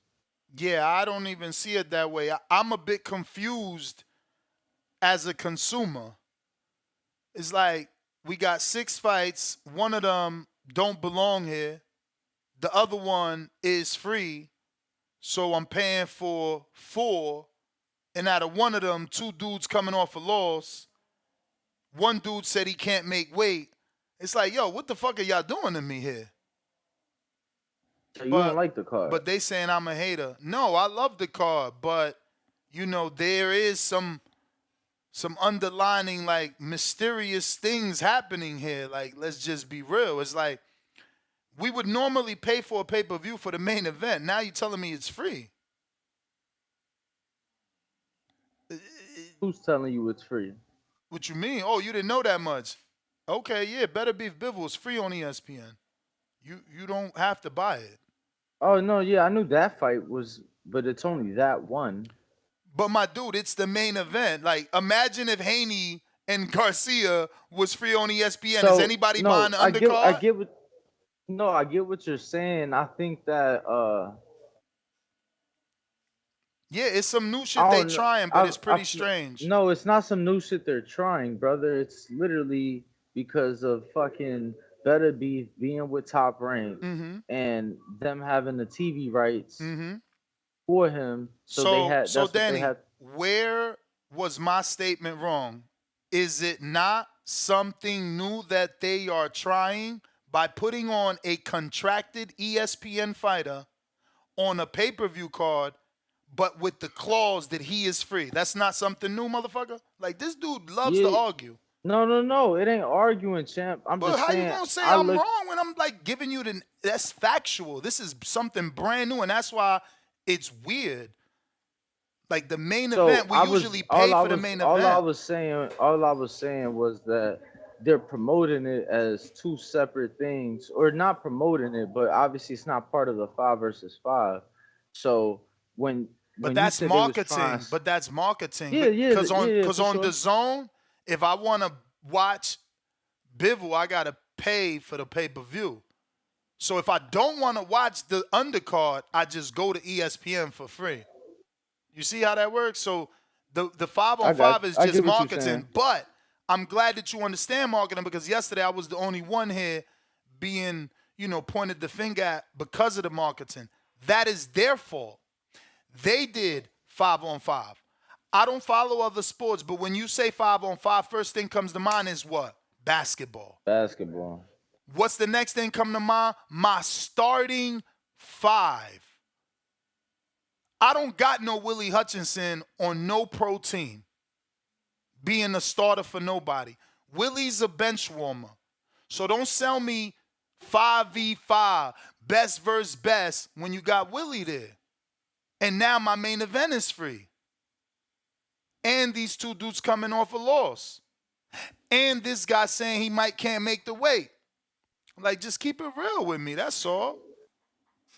So I don't like being tricked, man. But I mean, you literally won't even be able to watch this live, right? I don't know. What is June 1st? Yeah, I'll be able to watch this. I'll be able to watch it. June 1st. I thought you'd be celebrating. Nah. The wedding is a few days after. Oh shit! I'm thinking of your birthday, my bad. Yeah. We got. Somebody said when y'all say 5v5, I think of WWE Survivor Series. Bro, So listen. it might And bring that's in the cool. other fans, bro. That's cool. But let's try to be grown-ups and just consider the comparisons with real sports. Like, WWE is not real, man. Like, at one point or another, you have to wake up and realize Santa doesn't come down the chimney and The Rock really ain't that strong. Like, cut the shit comparing it to wrestling. Like, Nah, I don't know, man. The Rock pretty fucking strong, bro. yeah, I mean, Have you yeah, seen maybe his that was workout no, regimen? for sure I did, and that was a wrong statement. But you know what I mean? Like, he ain't doing all that shit, man. That's a stunt double, man. Like in the boxing ring, do you movies, think period. he fucks you up? No, do you think he fucks you up in a boxing ring? I'm fucking old, man. I'm old, but Pretty sure he's older than you, bro. fucking up Pretty sure he's older than nobody. you. He ain't fucking up nobody that is, of age and Champ, doesn't The Rock have is those 51 years muscles. old, bro. You're literally 7 years younger than The Rock. He's 51. He's 51 on steroids for like his whole life. He's been on testosterone. His whole life. There was rumors that he had pectoral implants in the beginning of his career. Like, let's cut the shit, bro. Fighting that weirdo. Nah, I love The Rock. Dwayne Johnson's my man as an actor for sure. I love that guy. But can I get to this call now? He admitted that he tried steroids when he was 18 or 19. Bro, they all do. Nobody gets that jack without the cheat. They fucking all cheated. So did Schwarzenegger. All of them cheat, bro. They be cheating. That shit is cheating. Keep down. We must go now. Like, at his age, I guess it ain't cheating because, you after 30, you stop producing. Or, I don't know. Some of you geniuses know what I mean about the testosterone. I thought you was looking for a plug, champ. Ain't you looking for a plug? I'm in Miami, man. I'm out here trying to get somebody to hook me up, man. I know CYP got the connect in LA, so I'm probably going to wait till I get back over there. You stupid. You stupid. Nah, I just said that because I see him on the line. I got Brambo. What up? What up, Ness? What up, Danny? What up? What's the word? Top of the morning. Hey man, so nah, I don't like the Jared Anderson call. Jared Anderson. Champ, are you on Bluetooth? Because you sound like the battery is dying on them. You kind of underwater with it. My bad. You hear me better? Nah, but just go ahead. Fuck it.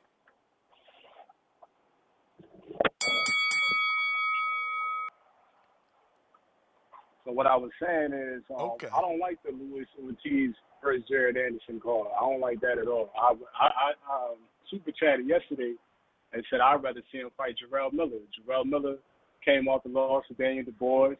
Maybe if he dropped like 30 pounds and get in shape, he'll press Jared Anderson. Somebody, and he gonna walk Jared Anderson down. He gonna force Jared Anderson to really fight him. He gonna have to deal with that weight. I don't know if they want to take the risk, but Jarrell might beat Jared Anderson on the real. As far as that Shakur talk, man, look, Shakur was just tweeting last week saying, the fight is sell out if his name was on the card. So, he got all his mouth. If he a sell like he said it is, or he a draw like he think he is, then yeah, he would have made more money with the 25%. But he was just scared. But remember, Devin is claiming he would have made more money than his whole career combined. Like, you believe that? I mean, if you're talking $14 million, again, if he's selling, he getting 25% of everything, then yeah, or he gonna at least get close. He may not get more, but it's gonna be close. It's definitely gonna be more than what he made in his last 3-4 fights combined, for sure. He should have took the contract. He should have tried to negotiate, but he was scared. He didn't want to fight him. He knew he was gonna lose. As far as this week go, though, it's fight week. I'm excited. We think Ryan gonna show up. Ryan about to get beat up. All the Tank fans, they're gonna be hollering about Ryan ain't a good fighter. He a C-level fighter, even though they all claim Tank was the face of boxing after beating Ryan. But now he's just a nobody now. But it's all good. I pray that the event sells, I know I'm gonna buy it. I'm excited about it. I don't know if it's gonna get $1 million.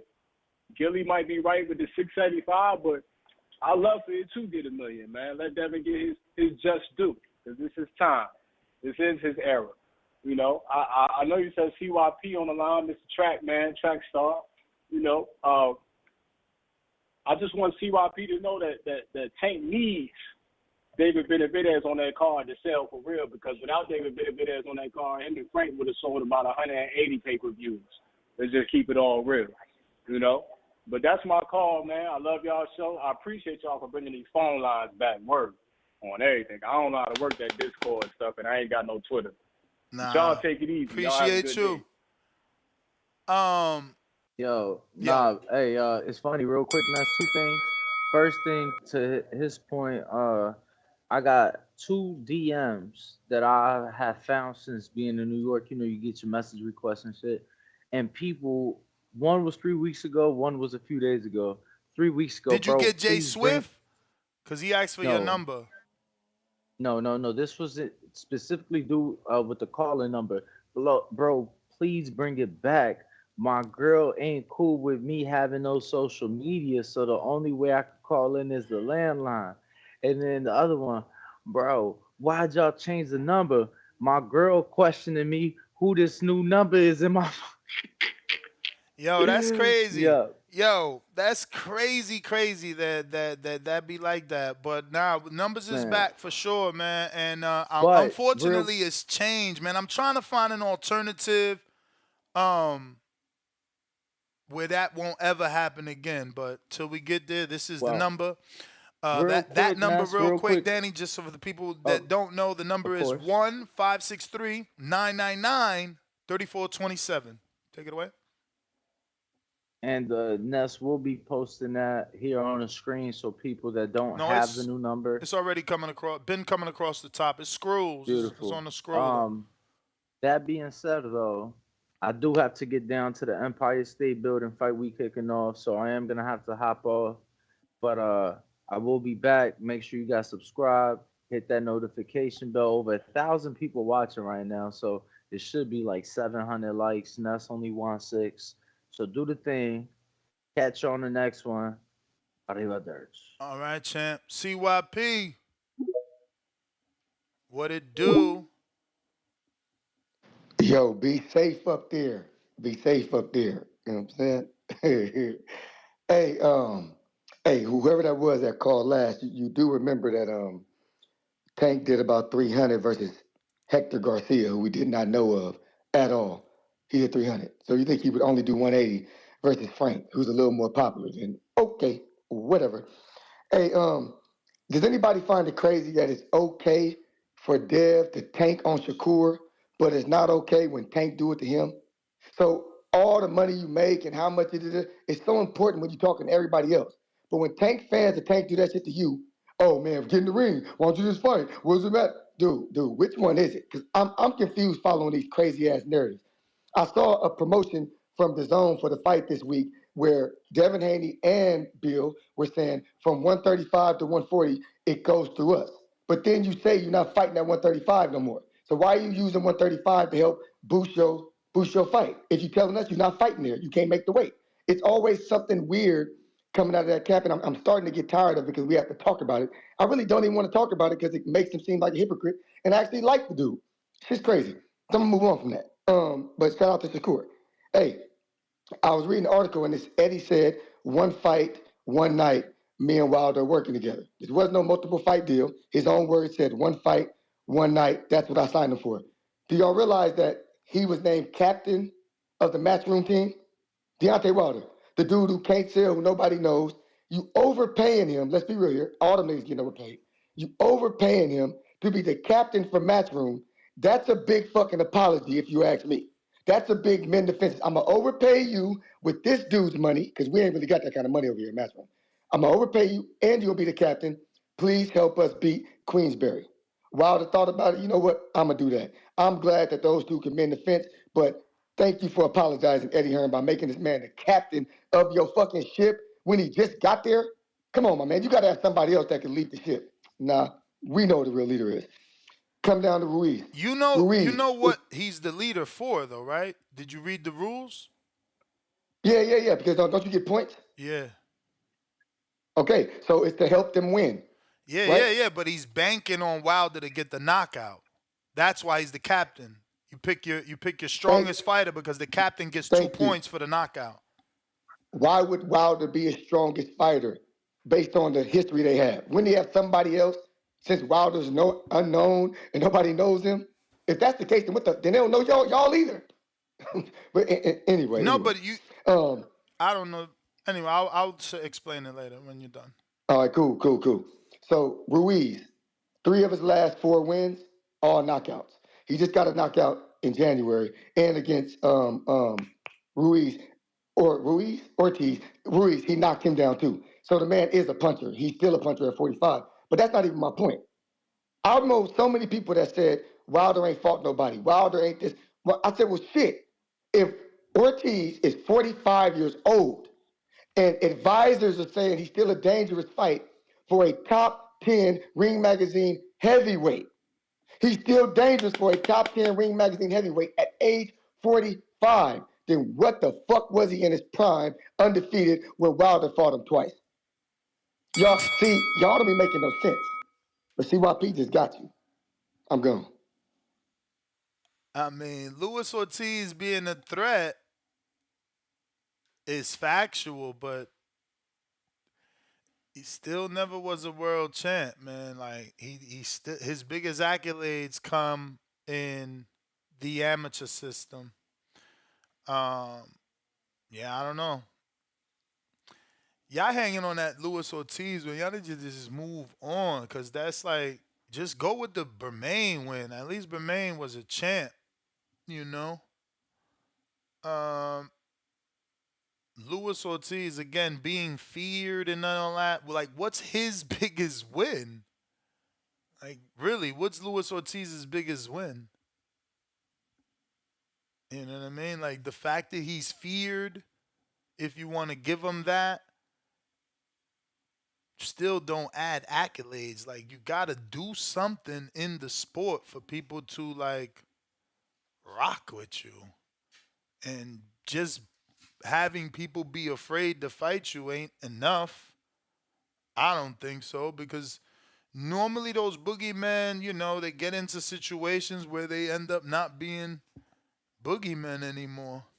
But we got a new caller here in Dallas.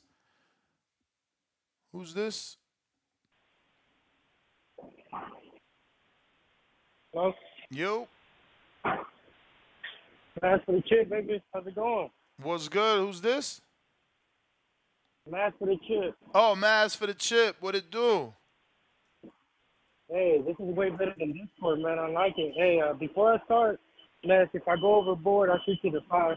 You got it.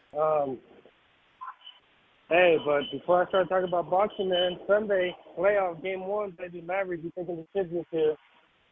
Couple things, man. The Luis Ortiz fight, I don't want to see Luis Ortiz fight, man. We know those Cubans, man, they're in their mid-40s and they'll fight anybody. You know, we see Joel Romero on MMA doing the same thing. But Ortiz lost to Deontay Wilder, so I'd rather see Wilder against Anderson, you know. The same thing, who's the other guy that I'd rather see him with? But I'd rather see Deontay Wilder, but you know me, man. I'd rather see Anderson fight Frank Sanchez. So I'm sure maybe Ortiz gets knocked out by Anderson. Frank might be like, hey, you know, let me save my senior citizen, and we get that fight, you know. But other than that, I mean, I don't think he'll fight Frank, bro. You know, that's really the fight I want. I want Frank and Jared, but I don't think we're getting that in Saudi, of course. But I don't think we're getting that. And as far as Devin and Ryan, I got Devin winning Saturday.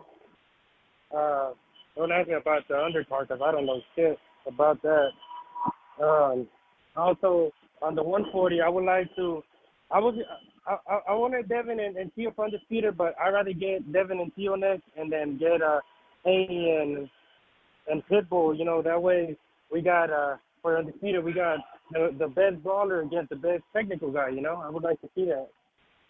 So I'd rather get those 2 fights next, Diaz and Pitbull and you and Devin, man. Also, on the coach that came the other day, Hitchens coach, man. I think he just came to, assure us that they won the fight, But I mean, I don't think he's going to take it out from us, from what we think.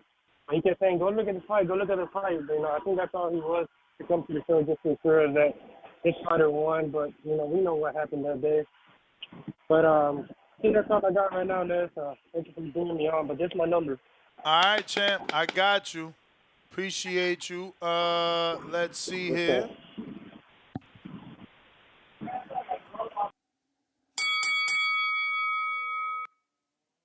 Looks like we got Damian Clark. Wilder versus Joshua, still a big fight. Laughing out loud 5 times. I mean, if Wilder could get through Zhang, I would love to see the AJ fight. Back at us with $2 more. Wilder lost damn near every round in Parker. Yeah. That is what some say happened. We got James Benitez. What up?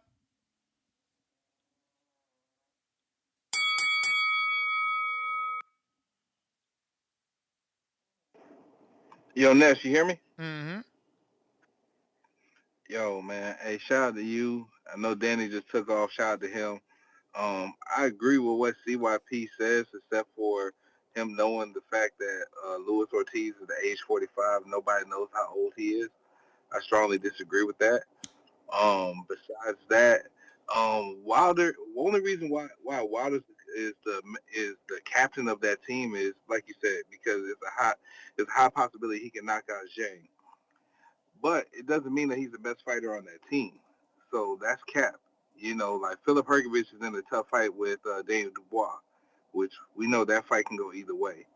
Raymond Ford is a young, talented fighter. He's going to be in a war with Nick Ball. So you can't do that for the extra 2 points either. That's another dangerous fight. And personally, I think Emma Williams might be the most talented fighter on that roster, but we don't know what kind of headspace he's going to be in, and he's also in a dangerous test. Craig Richards, we don't know what Craig Richards, but we haven't heard who the fuck is Willie Hutchinson, so we all probably going to assume that Craig Richards might get the knockout, but we're not sure. So I guess Wilder was the only choice that really made logical sense. Now with the Jared Anderson fighting Luis Ortiz, I doubt that fight happens. Like you said, it was rumored to already happen already for negotiations or something, and it already broke apart. I mean, who could Jared Anderson really fight?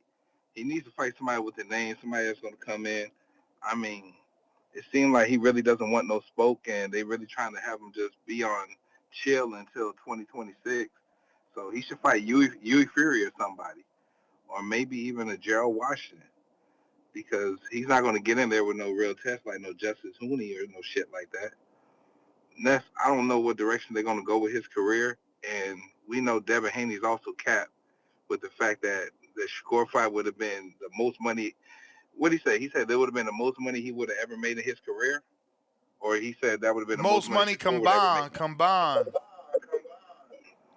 In no way in hell that would have been more money than this Ryan Garcia fight. No.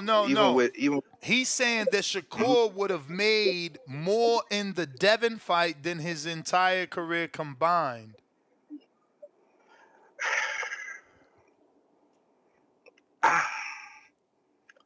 That's still hard to believe, man. I mean, it's not. It's not. Even when it's not hard. It's not hard. Even when I inflated and said he was making $2 million for De Los Santos, 2 for Shoshino, 2 for Conceição, 2 for Valdez, that's only $8 million. And we not even. But listen, but we not even being realistic. That's what I'm saying. We rounding up, saying 2, 2, 2, 2. Give him another 2 for Heron. Give him 1 for Nakatilia. Like, what are you really making for Toka Khan? What you really making for Caberhall? What you made for a vacant title for Gonzalez? What you made for Guevara and Pitufo? Like, you understand? Like, it might be true. It all depends on you. It depends on you, James Benitez. How many pay-per-views does Devin Haney and Shakur sell? Oh man, probably around the same range that the Lomachenko sold. One third. What was it? 175? 150? 175, 200K. Oh wow. Nah, then he won't make the money. If that's your opinion. That's just my opinion. I just don't think that. You wildin' though. You know you lying. You a fucking hater. You live up to that hater award, boy. I swear to God. Listen, bro, you tripping. How the fuck could Devin, my dude, how the fuck could Devin and Shakur only sell 200,000 pay-per-views combined together fighting each other? Like, what the fuck? That I wouldn't even consider that number. That don't even make sense, man. Bro, that nigga Devin's boring, bro. Let's be honest. Devin's boring. Only thing interesting about Devin was more interesting when he was younger, when he was fucking with Black China and all them other bitches, than he is now. And Shakur, I mean, people just don't like Shakur. That's just the real. So they gonna pay to see him lose. I think they rather not pay. I think people just rather not pay. You wild. And just wait to hear about her steal that fight. I think people are way more intrigued. Like, you wouldn't be hearing about people having a whole bunch of fight parties and shit like that for Shakur and Devin. They'll just be like, all right, we're gonna catch that at the bar because it's probably gonna be a boring fight. It's probably not gonna be no action. Nobody's gonna be standing in the middle of the ring. I'm just being honest. So, it is what it is. Shout out to Ryan Garcia for all the promotion. He's actually bringing eyes to the sport, and I am going to a fight party for that this weekend. And shout out to the community as always. All right, we got Chrome on a check-in. Chrome on Discord. Yep. In the meantime, in between time, if you want to call in using your cell phone or landline, the number to call 1-563-999-3427. We do apologize. We stopped using the number and they switched it up on us, man. They switched it on up. Treese with a counter.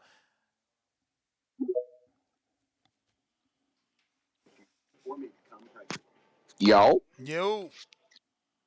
What up, though? What up? Man. Hey, James Benitez, you the biggest hater in the TBV community. That shit is out of control. Did he just say that Shakur and what the fuck? He said they'd bring in 175? What'd he say? He said the same thing Loma did, 150. He out of control. He out of control. That guy's a nut, man. You can't don't listen to that guy, TBV. He don't know much. But hey, Ness, I got a bone to pick with you too, because I heard you say that the WWE or professional wrestling ain't. What you mean it ain't real, man? It's real, man. You gotta realize that shit go. Champ, no, listen. No, let me burn. You gotta realize that shit go hand in hand on choreographed wrestling and try to tell the audience it's real. Like, what the fuck? It ain't about that. It ain't about boxing could take notes, nigga, from professional wrestling from the WWE. Fuck you mean, nigga? Yo, the boxing and WWE. Notes and comparing their 5-on-5 versus our 5-on-5 ain't the same. What you think gonna sell more? Hey, what you think gonna sell more? Dude, what you think? They don't fight. Do you think the 5-on-5 will sell more than like you just said the Survivor Series? Trees, they don't fight. I'm sorry, no one told you. That's not real. I'm here. Then tell me why Logan Paul. Logan Paul was in the ring with Floyd Mayweather. I'm sorry, it's not real. Tell me why. Well, tell me why Logan Paul was in the ring with Floyd Mayweather. In a boxing match. Oh, okay. Not in a wrestling match. Okay, say less. Say less. I was at that I'm just saying, man. Hey, I'm just saying, man, you need to show some respect to professional wrestling, bro. It go hand in hand with boxing. Professional choreographed wrestling, man. Professional choreographed wrestling. ain't that a bitch? But you love to talk that Rocky movie shit. Shout out to Rocky when they had Hulk Hogan in that Inspiration, from an inspiration standpoint. all right. I always say that Rocky inspired millions. That this fighters that walk out to the theme song, it's always been about inspiration. You Say out less, here, man. trying to sell right. us fake ass wrestling. Hey man, those are real athletes, man. Take Real those guys actors. That's real why real that's why athletes. all have you not Here you noticed? go. Have you not noticed that they're all beautiful? What you mean? Boxing, but we got beautiful people. Shout out Alicia Bumgarner. Where's the ugly Shout out wrestlers? Alicia Bumgarner. Where's the ugly Shout out wrestlers? Alicia. They don't exist. The ugly Here he wrestlers goes. don't exist in wrestling because it's fake. I see you, Miss Bumgarner. Shout out to you. But that's neither here nor there. What I wanted to say is though, with this Luis Ortiz, man, and the Jared Anderson, if you guys want to give us Luis Ortiz here in Toledo, Ohio, we'd definitely we won't be opposed to that. We'd like to have that man in the city, watch him get his shit knocked loose by Jared. Watch my man redeem himself. You feel me? We need something like that. Oh wow! And then, using words like redeem. No, oh wow! Redeem. My man needed good. What you mean? That wasn't the best performance. It's okay. Bruh, man, that's why these fighters is like that, because y'all don't even support. Like, a win is a win. If that's my favorite fighter, what you mean? That's my favorite fighter. We got it ain't to about win. redeem. It ain't about redeem, but the man that he just fought wasn't about shit. I know Luis Ortiz don't come to fight. You said he to redeem himself. Now he said it ain't about it wasn't redeem. What you mean? It wasn't the TV. It wasn't a TV friendly performance. When we get Luis Ortiz in the ring, a guy who a win is a win is a win. You out here talking about and when redeem. I said that, you told me I was crazy. It's about redeeming yourself. Nah, TV, you right. Bro. If you say that, my counter gonna be he's a heavyweight. He gotta put on. I gotta go. That was now that I'm trying to build the brand. Now you want to build the fighter on me, Ness. What the fuck going on with you, Ness? When I'm trying to zig, you trying to zag. What's going on with you, Ness? I don't understand. Like, damn. But I'm just saying that we want that in here. We want that here in the city. If you give us a Luis Ortiz in Toledo, Ohio, I'm fucking with that. But Champ, that was by the way, bell though. I rock with you. You know that. I gotta listen for the bell, man. Malcolm, what up? Yo, you hear me? Loud and clear. Shout outs to Boxing Voice. Just want to start this off by saying Mayweather broke Big Show's nose. You feel me? When he was in the WWE and that shit wasn't scripted. Fuck out of here. Fuck out He did, yeah. Look into it. He said it wasn't scripted. It wasn't. Look into it. Oh no. Matter of fact, yeah, he told him to break his nose. He told him to hit him harder. He broke his shit. All right, yeah, because that shit's scripted. Look at Floyd's shorts, man. You think Floyd really wanted to fight in them Sherlin mink shorts he had on that was past his kneecaps? We already know. You feel me? I just had to just throw that in there. That shit shorts went past his kneecaps, bro. Like, his shorts so long, you can't take it like they look like pants in the picture. Yeah, so let me get to cooking real quick. I'm not trying to argue anything. With the whole Devin and Shakur shit, you know, I did my little research. Shout out CYP. You know, I'm not trying to bite off you. But I think with the Conceição fight, it was kind of hard to find a number because I seen like 3 mil, but I'll go with your just 2 million. You know, the inflation for the 2 mil. Valdez was 500K. Between Nakathila and but Malcolm, let me pause your time, man. Damn, bro. Okay. Oh, God. Where are you getting these numbers from? All over, man. But look, I'm going somewhere with this. I'm going somewhere with this because it's even with your inflation numbers. You came up like with your little inflation numbers or whatever. You came up anywhere between 5 to 6 mil in total. Nah. You know what I'm saying? No. In total, I came up with like 14, 15 mil. What you mean? Damn. Okay. Because think about it. I was doing the two numbers that I found, and I'm finding like 6 mil. Do the math. But that's what I'm saying. We gonna inflate and give them 2 million for De Los Santos, 2 for Shoshino, 2 for Conceição. But wait. No, I didn't want to do De Los Santos because the offer was before that fight, so I didn't add that in there.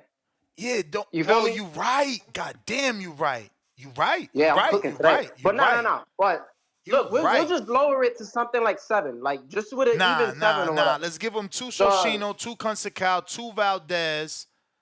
Let's give him. Okay. Let's give. So that's what? That's 2, 4, 6.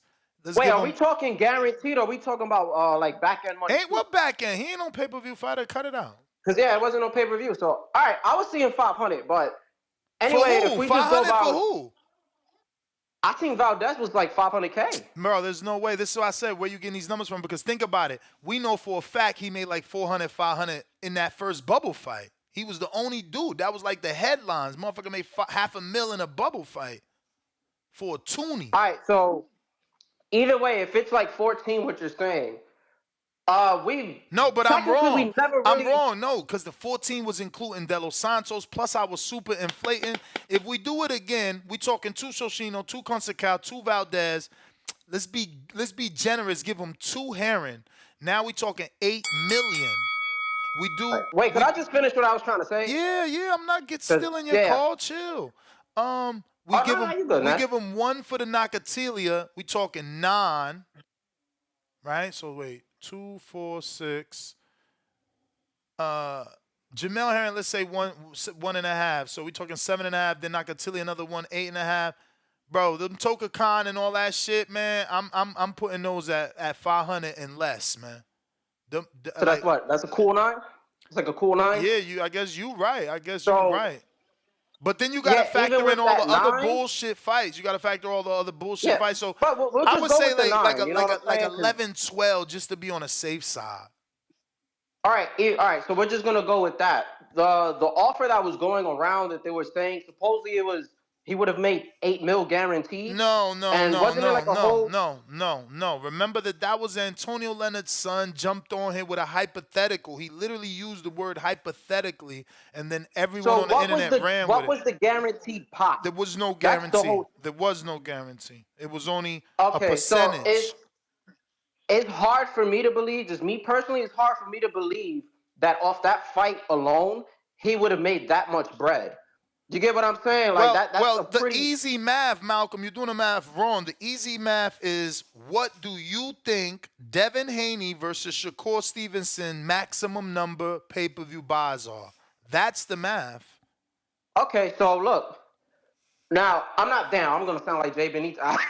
I don't see it going past 200. Here's my reason. Right? Listen to my reasoning, right? Y'all? Why y'all? Shakur Pryor. Listen, hold on. I'm listening. Shakur Pryor doesn't have any pay-per-view history.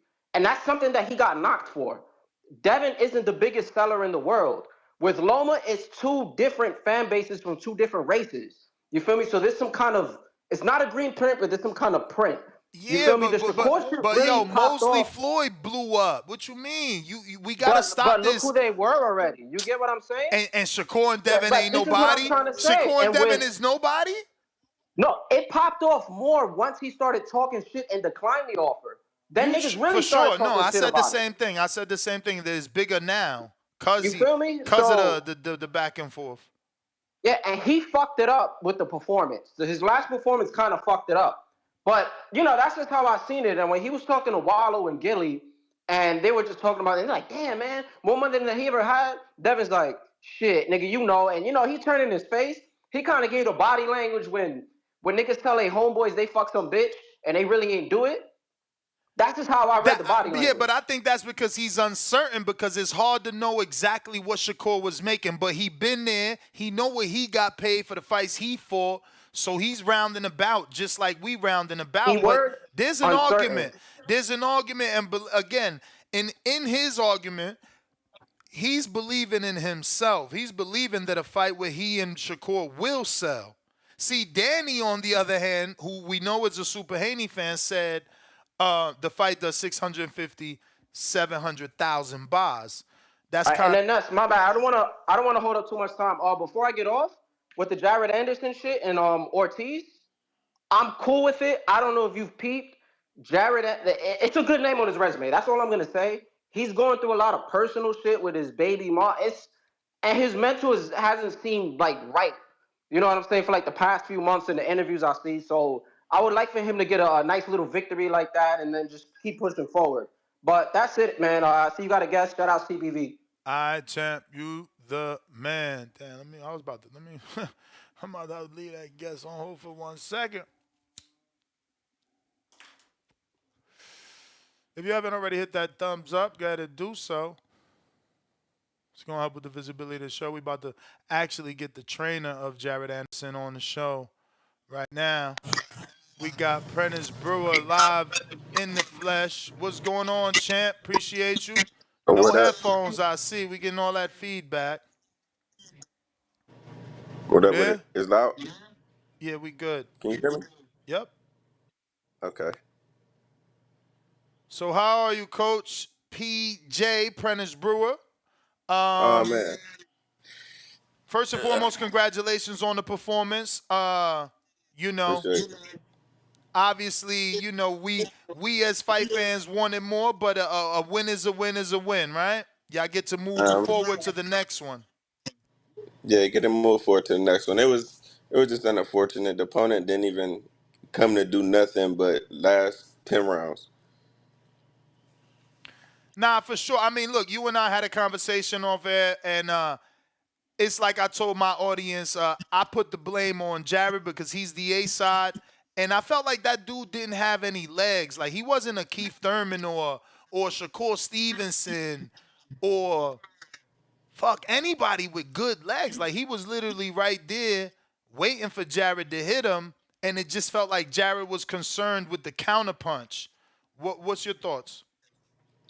I mean, at the end of the day, we got a choice, right? We could force it and make ourselves vulnerable, or we can just keep doing what we're doing and get the win and move on. And we felt more comfortable for him just stay on the jab, keep walking him down, do what he was doing, and just get the win and move on to the next one. Because we're not about to force it and get clipped for what? You know what I'm saying? At the end of the day, he didn't come to win. He came to survive, and he was praying for a lucky punch, so he wasn't gonna give it up to him.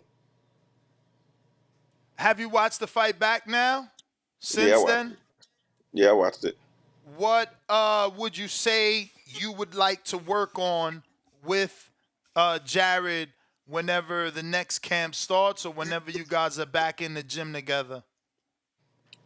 Um, just a couple small things like I mean, if you prefer not to put it out there, then I get it. But if you cool with it, then obviously it would. um, I'm not gonna just really specifically put it out there, but just a couple little things on defense and just a couple things. But for the most part, he did what he had to do.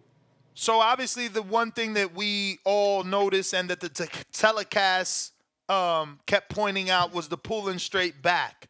So I'm assuming that would be something that you work on.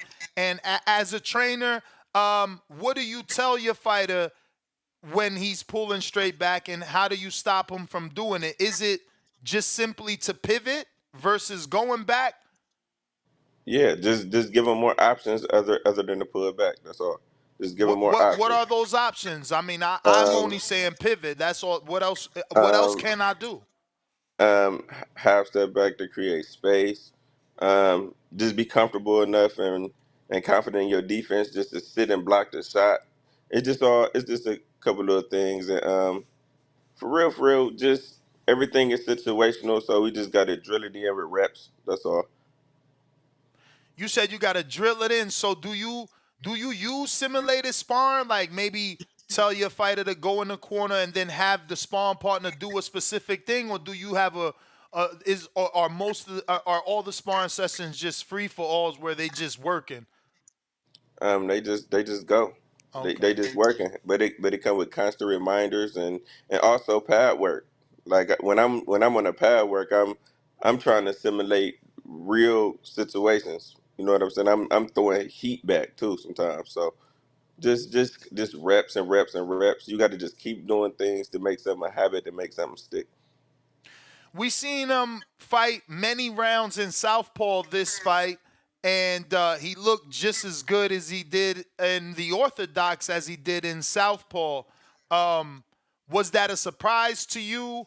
And what do you think about his ability to switch? We don't really see that as a heavyweight.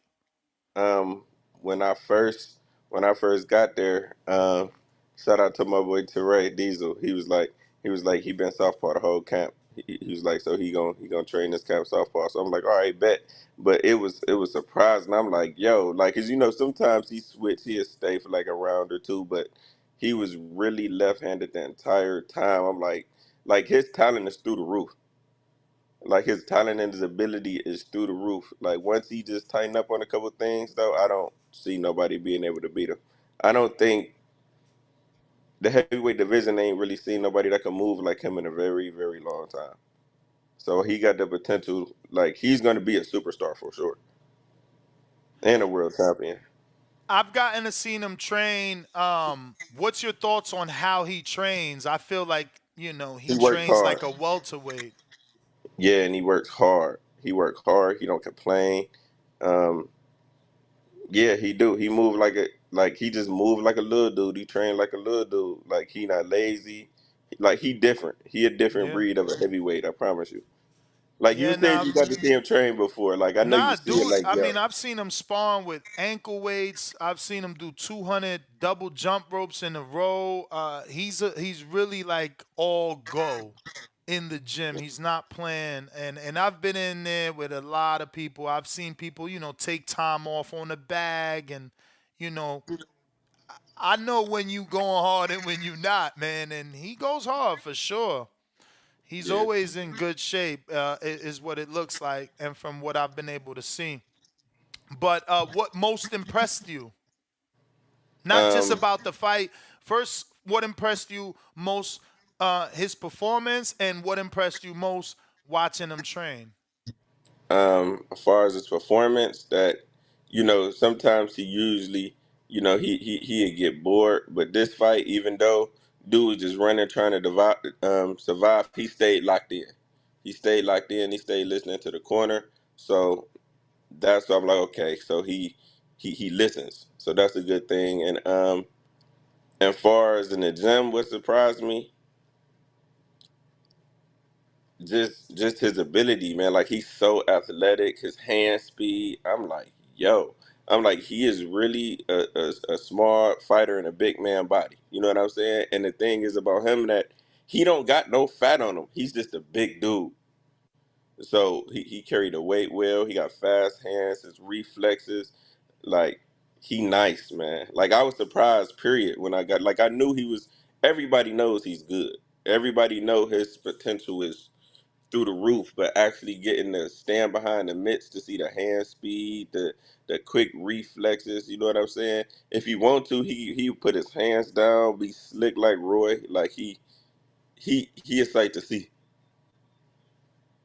So they've already announced a return for August. Do you like that? That's about less than 4 months away, or exactly 4 months away, depending on whatever actual date they give you guys. Are you happy to see that return? Would you have preferred something sooner, something a little further back? Um, I like 4 months, so that means we could I could get in the gym with him a little longer, inshallah. And you know what? I apologize, man. Let me take you back. How'd that happen, right? Because obviously we know you for training, um, Tiger Delonta Johnson, and obviously you used to train Benjamin. What's his last name? Yeah, Dante Benjamin. Dante Yeah, Benjamin. But now, I'm I mean, still with him when I get a chance. okay, are you still with him? But When I Big get a Baby chance. is the big name. So how'd that come about? Um, Actually, after Tiger last fight, when he fought at the Garden, I came home and I was just chilling one day, and he DM'd me. He DM'd me, told me to hit him up, and we talked. He asked my schedule, and he said he'd like me to come down and be a part of the team. So, I couldn't pass up an opportunity like that. And plus, I've been wanting to, you know, help train him for a while anyway. So I guess it was just, God finally was like gave me that opportunity, and I took it. Nah, for sure. But how'd you react? Like when you got that DM and you see that it was more than just a social call, that he wanted you to be his head trainer. Cause you're I mean, young, man. I mean, I was how old the are you actually? How old are you for the people? 36. Man, that's you know, you right up there with some of the youngest in Um, charge if you could keep doing yeah. your thing. Yeah, Derry Riley, his childhood coach, he's still the head trainer, but I'm the assistant. But I get a lot of input. What I'm saying, me and Derry got a real good relationship because he knew me since I was 12. They from Toledo, so he been knowing me my whole life. He watched me come up, so he trusts what I'm teaching. What I'm saying, he respect my IQ, and we got a good relationship. But man, I was happy, like what I'm saying, because America need a American heavyweight, and for me to get the chance to be the opportunity to help bring one back to this country, eventually that's a blessing. That's a great opportunity. And shout out to Jared, man, because at the end of the day, he could have called anybody in the world, and they would have jumped on it. So for him to really reach out to me I'm like, yo, okay, I'm doing something right. And it also shows that, the people in the boxing world respect my IQ and what I could bring to the table. Nah, for sure. As an assistant in that camp, do you think that you'll be able to give input on what sparring partners are necessary for the next fight? Um, yeah, I feel like we all come together as a team effort and discuss everything anyway. You know what I'm saying? So I feel like it's all the team effort. So I don't Nobody know. got egos. I'm sorry. I say nobody got egos. Everything a team effort. Everybody communicate. Everybody, it's like a family. So I don't know if you know, but Bob Arum, put out a tweet basically saying he's challenging any heavyweight that really wants to fight Jarrett to step up to the plate. So Luis Ortiz made an entire video saying he would love to fight Jarrett, and Jarrett then quote tweeted that and said book it. So it looks like he would like the Luis Ortiz fight. Um, what's your thoughts on Luis Ortiz today? Um, he was a good fighter, man. He was a good fighter, limited, one trick pony, but good fighter, strong, powerful. But I feel like he's getting older now, so I feel like he won't even be able to keep up. Jared You too think he was a fast. one-trick pony? I mean, I, yeah, I think he was just a puncher. He wasn't Luis Ortiz really went out there outboxing nobody all crazy. You know what I'm saying? He was just going in there going for the finish. So what do you think Jarrett can capitalize off outside of obviously being more youthful? Using his range, his speed, his slickness. He Jared got a great jab. Just outboxing him, outclassing him. To be honest with you, And Lewis seems to think it would be a nightmare, is the word that he used, not only for Jared, but also for Bob. Um, do you see him presenting any danger? um, I mean, it's boxing. He got it only take one shot, but what what all can he? You know what I'm saying? Like, what can he do better than Jared? Well, I guess some will think, last Southpaw was Charles Martin, and many believe Lewis is better than Charles Martin. I mean, I guess so, but I don't think he got nothing for Jared, to be honest. You know what I'm saying? Like, Jared is faster. Like, he might be stronger. That's cool, but skills pay the bills at the end of the day. You know what I'm saying? Jared is faster, better jab, more slick. I feel like Jared IQ is better, so Do you think I'm taking. Lewis would push him, or he doesn't have that style where he'll push Jared? For sure he'll push him. He better look at the level that Ortiz fought on. So he better push him, but I don't think he's a better fighter, and I don't think he got what it takes to beat Jared. I meant more from a pace standpoint. Like, I just look at Lewis and I feel Oh, like the he's a pace and the pressure. yeah, I feel like he's a pace fighter himself. Like, I feel like in that fight, Jared can be the ring general because Lewis is more just there wait. Well, he's southpaw. He's more there just waiting Yeah, for you. He's a counterpuncher in my yeah, opinion. yeah. But Ortiz is going to actually try to win. You know what I'm saying? So it'd be better for Jared because now we got somebody that's willing to engage instead of running around the ring surviving all night. What's your thoughts on a Jeremiah Milton? Would you prefer to see him in there with an undefeated guy? Do you think who has more hunger, an undefeated guy or a guy like Lewis? That is on the It back de- half of his career, but looking for um that opportunity to get back in the it mix. de- it depends. That all depends. You know what I'm saying? It depends on the hunger of the young fighter, and nobody want to lose. And it depends on the bank account of an older fighter. You know what I'm saying? They trying to go get another. They might really need that last bag. You know what I'm saying? So you never know. Everybody motivation to get in the ring is different.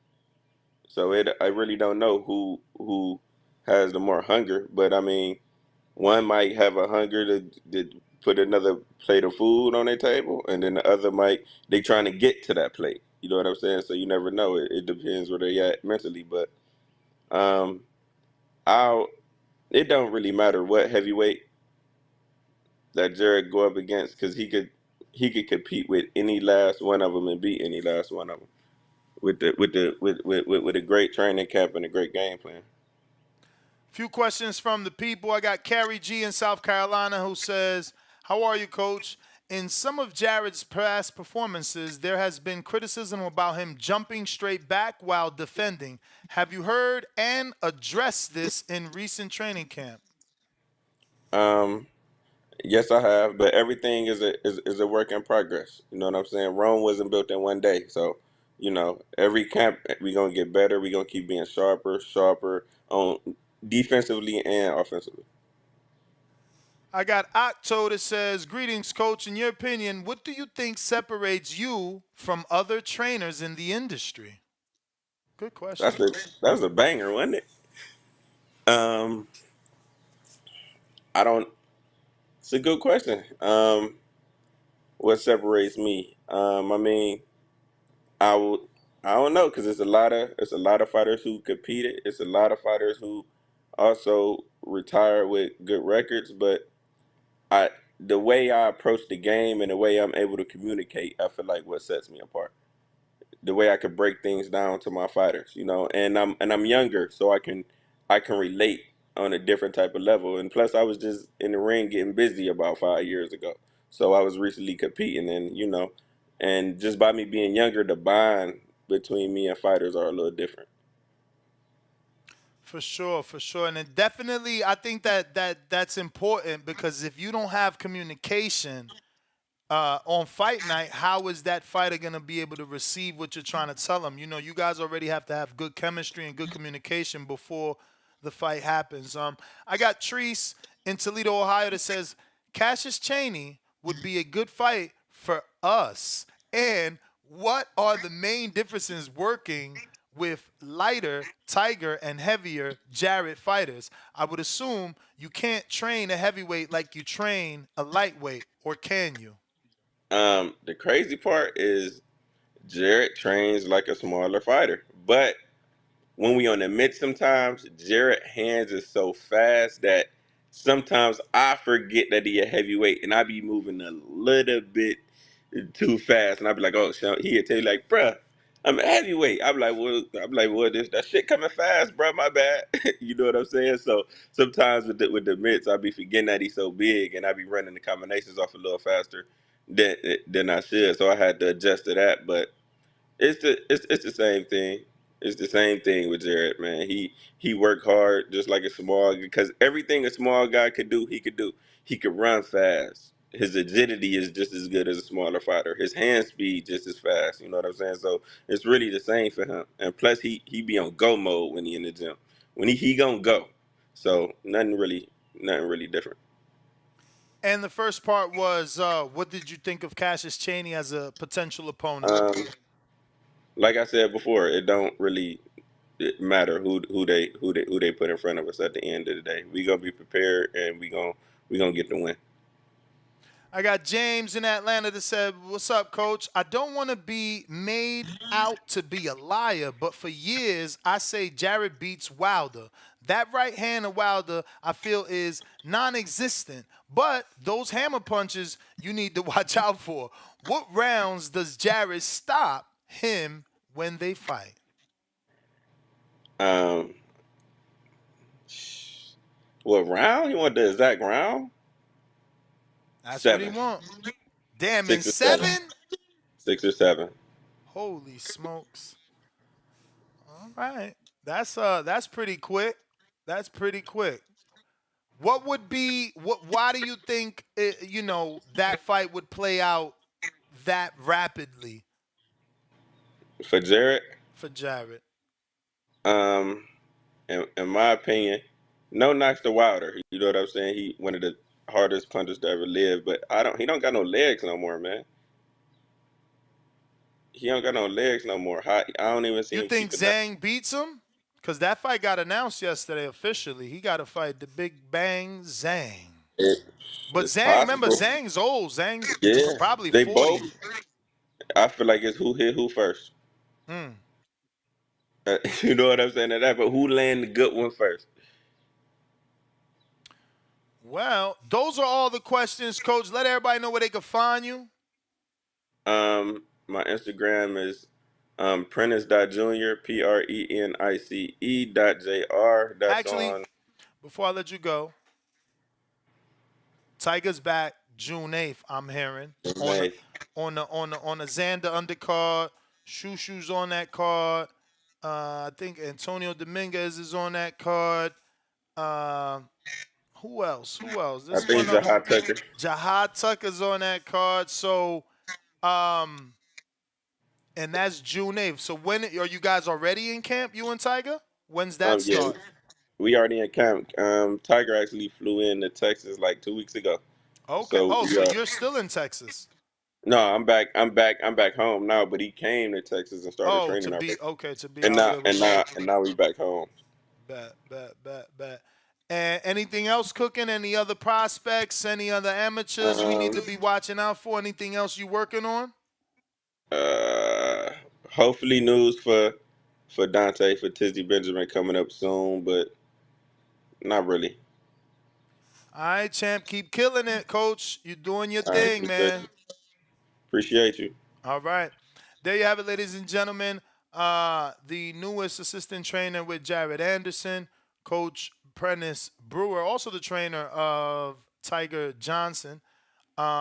Remember, anybody that we interview, you can ask them a question. You just got to go to our Patreon page or our YouTube community page. And that was a prospect level. So we have so many prospects. You guys should have asked them so many more questions. You didn't take advantage of your membership perks. Suleiman the Scholar, you got 2 counter punches, man, courtesy of Lake County, I believe that was yesterday. But I know you do, so, feel free. Okay, Nesta, how you doing? How you doing? Listen, it was me that mentioned that Kashi Shaney, but I'm not a member, so they voted the question to him. But Kashi Shaney just came off that big knockout of Trevor Bryan, and I think that will be an excellent opponent. He's big, he's rangy, he's tough, he's strong. Also, I think Trevor Anderson should just hold his head, man, and just wait, be patient, stay with Top Rank because now the unification fight with how Tyson Fury is coming up with Usyk. So let's say if Tyson Fury upsets Usyk and wins and unifies, becomes a unified champ, the opportunity for him to fight because he's affiliated with Top Rank to fight for the unified championship could come around. He's squeaky clean. He's clean. He's an up and coming heavyweight. He's fresh, and maybe that's what Tyson Fury is going to be looking for to defend his unified belts. A guy like him. You know, also, in my opinion, both of them should stay with Top Rank. Him and Shakur. Shakur should stay at 135. Forget about all the the criticism that's coming in, the constructive criticism that's coming in because of his last fight. Before that fight took place, Shakur Stevenson was the man, bro. Shakur Stevenson, they were actually calling him a weight bully back in the day when he beat Gerald Herring, when he beat these guys like Oscar Valdez, or all these people was calling him a weight bully, and he was coming in, he was sweeping the division. He would go in the ring, and after Haney beat his last opponent, Lomachenko, one of his last opponents, he was in the ring calling him out. The problem is the money wasn't right, and him in his opinion, he wanted more money, and they should have given him more money. That fight would have took place. He was willing to fight. So then that fight that he fought with De Los Santos, let's be real. For the record, let's be real. That was a substitute. He was training for Frank Martin. Frank Martin pulled out the last minute because he wanted more money. You know what I'm saying? And nobody, he was calling out everybody. He wasn't calling Isaac Cruz. He was calling out everybody. Nobody wanted to fight him. He went in after the fight with Camboso. He wanted Camboso too. None of them wanted to fight him. Okay, so now he has a lackluster fight with De Los Santos, and everybody's talking crap. I mean, stop talking the crap. Stop crapping on this kid. This kid is good. He's very talented, and that was just one fight, and he still got his O. You know what I'm saying? And then another thing is this fight coming up this weekend. Everybody's talking like, oh, this guy's is a nervous breakdown. That's all baloney. I think that's all hype. I think the kid's gonna do like a Jermaine Ortiz type of fight. It's gonna be defensive, tight defense, because that was the flaw when he fought Tank Davis. He started lacking on his defense, going for the knockout early, and that's how he got caught early on, and he started getting hurt. He was just going very aggressive, power aggressive style. I think this time he got a better trainer. They tighten his defense. He's gonna come in like a clone of the De La Hoya, in my opinion. He's gonna try to upset the world, people. Haney's nice and he's nice, but the kid has a little more punching power than him. Let's be for real. He does have a little speed, and everybody's going Haney the Haney route. He could pull an upset. You know what I'm saying? And that's history right there. You know Remember, what I'm saying? History in the making. you got two counter punches, all right? Oh, yo, so there's one right now, man. There's one right now. But I mean, I think Jared Adams. I think Ryan Garcia. He got that tight defense. Oh, he got his two fights tight. Work everything off the jab. We know the guy likes to pivot. The guy likes to box. Work off the jab. Create openings. Have that jab all over in his face. You know what I'm saying? His jab has more power. Like when he did with the Oscar Duarte fight, combinations coming off the jab. You know what I'm saying? He was doing that little shuffle, like a Floyd a little bit. Stop that right there. Be more serious, more committed with the fight. Forget about all the hype. Tune everybody out, man. Tune everybody out. None of those people's paying his bills, man. At the end of the day, those people watching the fight, talking that baloney, they're not paying his bills. You gotta have the skills to pay the bills, bro, and you gotta do it in the ring. That man's gonna be pivoting. That man fought a dude that's a puncher, flat-footed puncher that had a lot of hype before. So he's gonna be looking for you to do the same thing. All he gotta do is boxing move, make that fight lucrative. Let's say if he loses by split decision in this fight, I'll be walking with my chest out. I just lost by split decision to the dude, and I'll be calling out for a rematch. And I'll still be very marketable, you know what I'm saying, to fight any other champion in the division, you know what I'm saying? So this is what he gotta look at. Positive mental attitude, surround yourself with beautiful people, you know what I'm saying? And keep it moving. And then if you lose the fight by split decision, no problem. But make it entertaining. Pick up your marketing value. Now, this is what it is. Everybody's talking about figures. If everybody's saying, oh, if the guy goes in there in the ring and he flops out, that's not gonna sell. It's not gonna sell in that fight, and it's not gonna sell in the future. So he gotta do a top tier performance like a De La Hoya, Golden Boy, like he used to always do. He come in 110%. That's what he got to do in the ring. Fight his heart out. Use his mental ability to fight. He got the speed. He got the boxing ability. He got the corner. He got everybody with him. Just go in there and perform, because Haney's gonna be performing. Everybody knows. So he's got to do the same thing. You know what I'm saying? And tight defense. Everything we're having tight defense, leg movement. You know what I'm saying? We were talking about Hall of Famer before in the past shows. This guy wants to be a Hall of Famer, and he's doing a different approach. He's coming in like without a belt. He could have got a belt years ago, but he wanted to do it like come in and do a splash. So if he could do that and defeat a Haney by split decision, like a couple of weeks ago, whoever thought Sebastian Fondor was gonna beat Tim Tszyu, it could happen, people. It could happen. You know what I'm saying? Tim Tszyu just got an L. A big cut happened. It's boxing. He got a cut in his head, real big cut. The man had balls of steel and he got a cut. Let's keep running the other counter. He got balls of steel. Thanks a lot, Ness. Balls of steel, and still survived and still lost the fight. And they're gonna do that rematch. I'm very happy with Fondora giving that man a rematch. That was beautiful because he was a substitute, and he's giving Tim Tszyu a rematch. That is gorgeous. I like that. You know what I'm saying? So yeah, so I know everybody's happy with that, and I'm also happy that Amanda Serrano is gonna have a rematch with Katie Taylor doing finished business. That beautiful southpaw is gonna go up in there and try to defeat and give that lady a L, her first L, her resume. You know what I'm saying? And continue to create a Hall of Fame career for herself. You know what I'm saying? That's what I want to see. I want to see top performing fighters, man. Like this guy Shaney. I think Shaney is the perfect opponent for Jared Anderson right now. Shaney has the size. He has a win on his resume. Forget about fighting these old guys, man, that should be on Jericho juice somewhere, man. I mean, this guy should be a trainer. Luis Ortiz should call it a day, man. You're gonna get hurt by a young fighter like that, man. He has no business in the ring with a Jared Anderson, man. Okay, go fight somebody else, but don't fight no Jared Anderson, a top tier opponent like that. He fight a strong young guy like I could see him fighting a Cassius Shaney. I could see him fighting a Johnny Rice. Even Johnny Rice is better than Luis Ortiz, in my opinion. Johnny Rice has a good boxing ability. He has range. He had a good win over that dude that just fought last weekend, the one with the cut. And look, he did a great fight last weekend. So that win aged well on him. So I want to see him fight top quality opponents, continue to learn, because he's not going to learn nothing with Luis Ortiz, man. Luis Ortiz is old.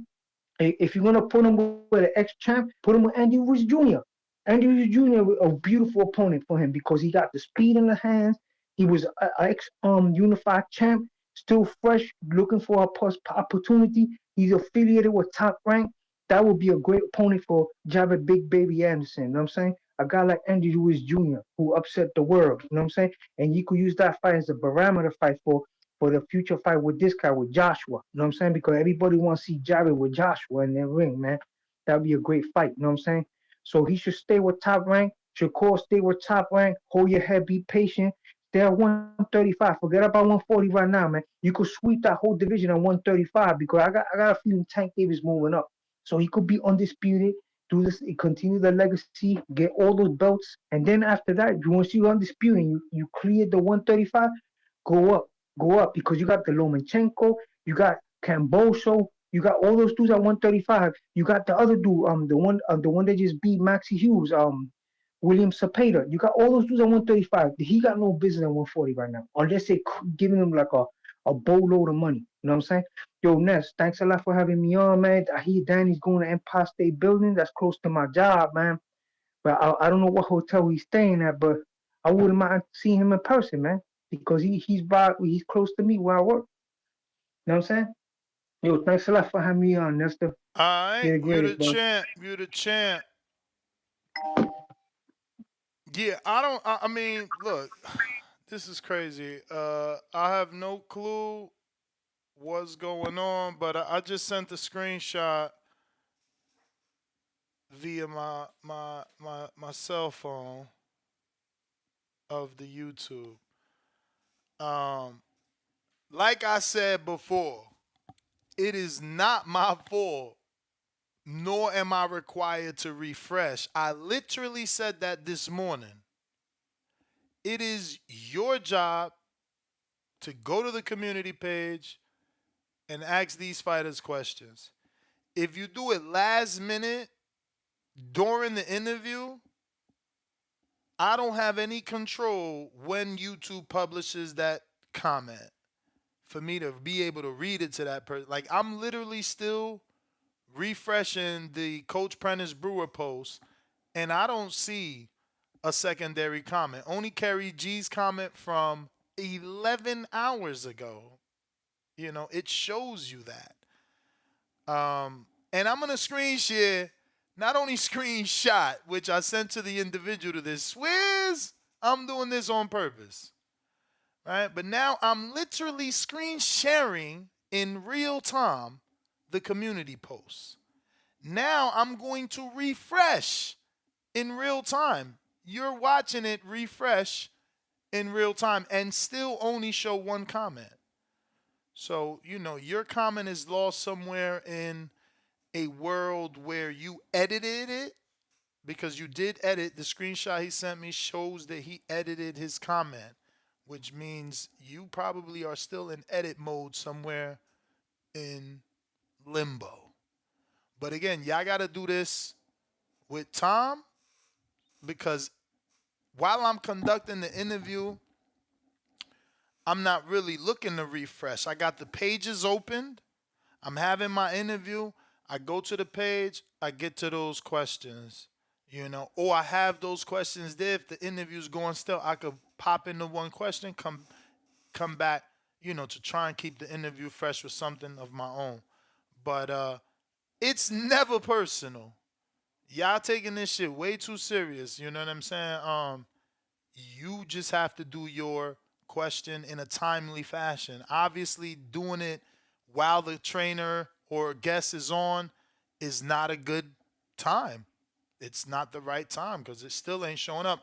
Or maybe try Patreon because people do go there and say refresh, and when I refresh, it does show up there.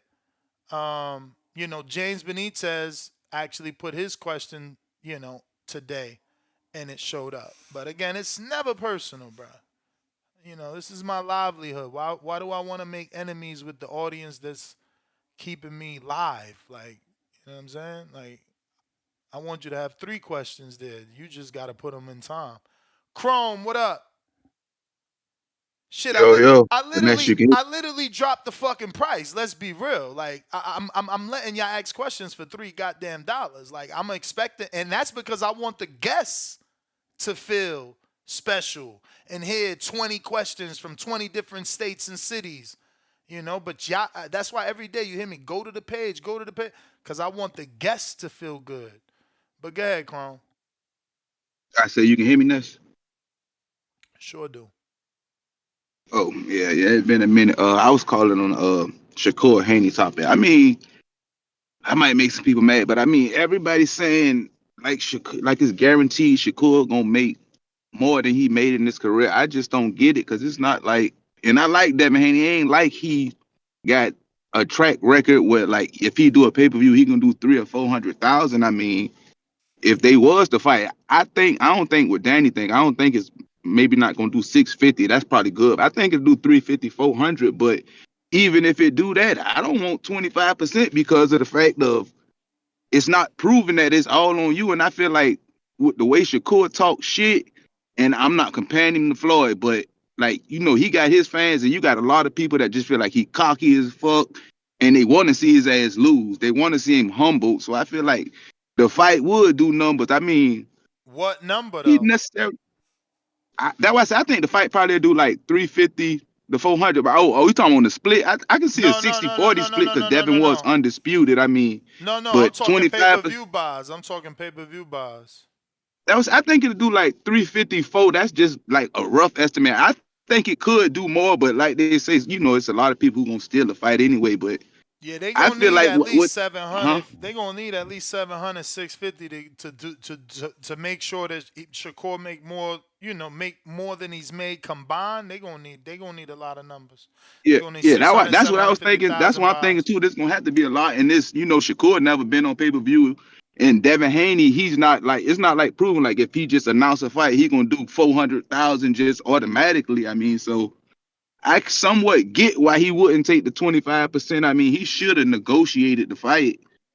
But I just don't. I feel like even when I watched the interview when Devin Haney said it, I don't even know if Devin Haney believed that 25% would have been more than he made in his whole career. I mean, that's a lot. I mean, especially without it being like a pot, like somebody saying, okay, we got 30 million for this fight. Then 30 million, that's 7.5. So yeah, that might be close to more than what he made in his career. But if we just depended on pay-per-views and going off the track record, no, I'm not gonna take the 25% neither. Even though I feel like the way Shakur talks shit, he can sell a fight. But I don't know. Go ahead. You gotta take the 25%. Look at Shakur. Now he's saying, "Oh, sub me in. Let me step in." We would have sold it out. So he knows. It sounds like he knows him and Devin is a big fight. If you saying take out Ryan, who is the one that's proven to do 1.2, and put me in because I'm from the New Jersey, New York area, I mean, he knows the fight gonna do better with him. I mean, I think I know he know that, but like, just that's like with anybody, you feel like shit, I'm bringing a certain value to the fight too. So that's why I don't think he wanted the 25% because he like, okay, just a hypothetical. Okay, you doing 150, but if we fight it, do 350. I brought something to the table. I might not don't have to take 50%, 40%, 35%, something. But you get what I'm saying? It gotta be worth my while too. I mean, because the 25% can end up backfiring where you don't really y'all sell 120,000 or something, and then you made less than what your top rank minimum was or whatever in the fight. That's kind of why I feel like, especially if it's not gonna be like a guarantee, like okay, you gonna get 3 million and he get whatever he get, and you get 25% off what the pay-per-view sells. If it's just no like guaranteed money, yeah, I mean I need more than 25% if we just gonna split from what the fight make. I guess that's how I'm looking at it. I mean, if you give me a guaranteed minimum of something,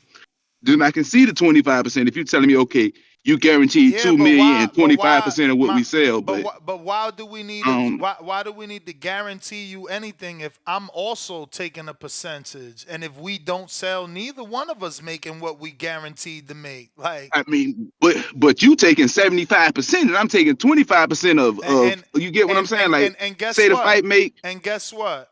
And guess what? Like I argued back then, and now I've been proven right. You getting 25%. You ain't happy with that? Don't take it. But guess what? You won't be undisputed. And you won't get a shot at undisputed. And guess what? Now we in retrospect, and callers call in to say Shakur won 2 vacant titles. They using that against him because he didn't take the 25%. A historic offer. No one has ever gotten 25% for undisputed. You think motherfucking, well, Triple G I think did, but he's different because he's proven, right? He's been on pay-per-view and fought Canelo twice before that. But other than Triple G, you think Ryder got 25%? Like, please, bruh. Please, like, I mean, that, you know what's happening here? But Ryder was nowhere like close to the stature or even like the popularity of a Canelo. So I get that with Ryder, but I mean Shakur and Devin. I mean, I feel like Devin more popular, but they pretty close in their skill set. But we not pretty close. Like if you projecting, listen to me. There's no way. There's no way we could be pretty close if I could swoop in, take your belts, take your legendary Hall of Fame first pay-per-view. I take that. You're the company man. You've been there since 0-0. They built you up. I took all your opportunities. I took your belts from George. I took your belts from George, and I took your Lomachenko fight. What are you talking about? I don't think that because Shakur wasn't at 135, so I don't really feel like he took it. I mean, top rank. I gave you too much time. I gotta go. You tripping, Chrome. You tripping. Let me explain as I let you go how I took it. Like, isn't Shakur mad right now that Loma won't fight him? Ain't he on Instagram and Twitter any chance he gets saying Loma turned down the most money he ever gonna make not to fight me? Of course he took that fight. Didn't Shakur spar him when he was a teenager? Hasn't Shakur been wishing for that fight since the sparring? Hasn't he been verbal in the interviews? The answer to all that is yes, yes, yes, yes. If I'm the fucking house fighter and you building me up, and I didn't sign to Floyd Mayweather, who came all the way to Rio to see me. Rio de Janeiro, Floyd was there. Floyd hopped in the private jet, went to Rio to see Shakur to try and get him to sign. I ain't signed with Mayweather. I signed with you, show you loyalty, and what you do? You give Devin the fights with Kambosos. You give Devin the fight with Loma that I've been asking for. Now Devin leaves, and you still can't get me the Loma fight. You give it to George. And many of us believe after he beats George, you still ain't going to give him the Loma fight. They going to give it to Emmanuel Navarrete. So what are we talking about here? Like, that 25% was the best thing smoking, man. And if y'all can't see that, y'all crazy. Because silver medal started on ESPN and you not on pay-per-view. Started in Mexico in the fucking gymnasium, in ballrooms, in bars in Tijuana, and you on pay-per-view. I mean, somebody help me understand what the fuck is going on. Like, y'all sound silly as hell. Like, that was an amazing goddamn offer. And I'm going to say that shit till I die. And everybody sees it now, and he see it now too. Because if he ain't see it, he wouldn't be out. Me and Devin to sell it out. Sub me in. Put me in, coach. Put me in. Now, all of a sudden, you see the economics in the fight you said you ain't know about. The fight you tried to tell me wouldn't be pay-per-view. We ain't even talk about pay-per-view now. Come on, man. Knock it the fuck off. Like I told him, knock it off, man. You think Devin not going to fight Regis on pay-per-view? But we ain't talk about pay-per-view because they don't need to be talked about. Like Wilder said, the man had a lot of great phrases. I'm about to fuck this one up, but it's something like, what's understood ain't got to be explained, man. Fuck, we got to tell you about pay-per-view. Like, we going to do 25% of what? TV money? Like, this what I'm saying. Motherfuckers act like they know, but they don't know. But we back to the callers with it, man. General Camino, what up? We going to give you 25% of the TV money. Whatever the broadcaster willing to pay, you getting 25% of that, not of the pay-per-view split. Come on, man. Stop being silly. Ness, what's good, bro? What up? Coolin', bro. I'm sitting here watching this Fabio Wardley, Frazier Clark fight. Well, how you found it? It's on YouTube now, the full fight. Oh shit. Let me look that up. Yeah, you see how the UK do it, man. They got this heavyweight shit on lock from the creme de la creme down to the bottom. I mean, because I'm looking at this event, like, yo, the event looked crazy.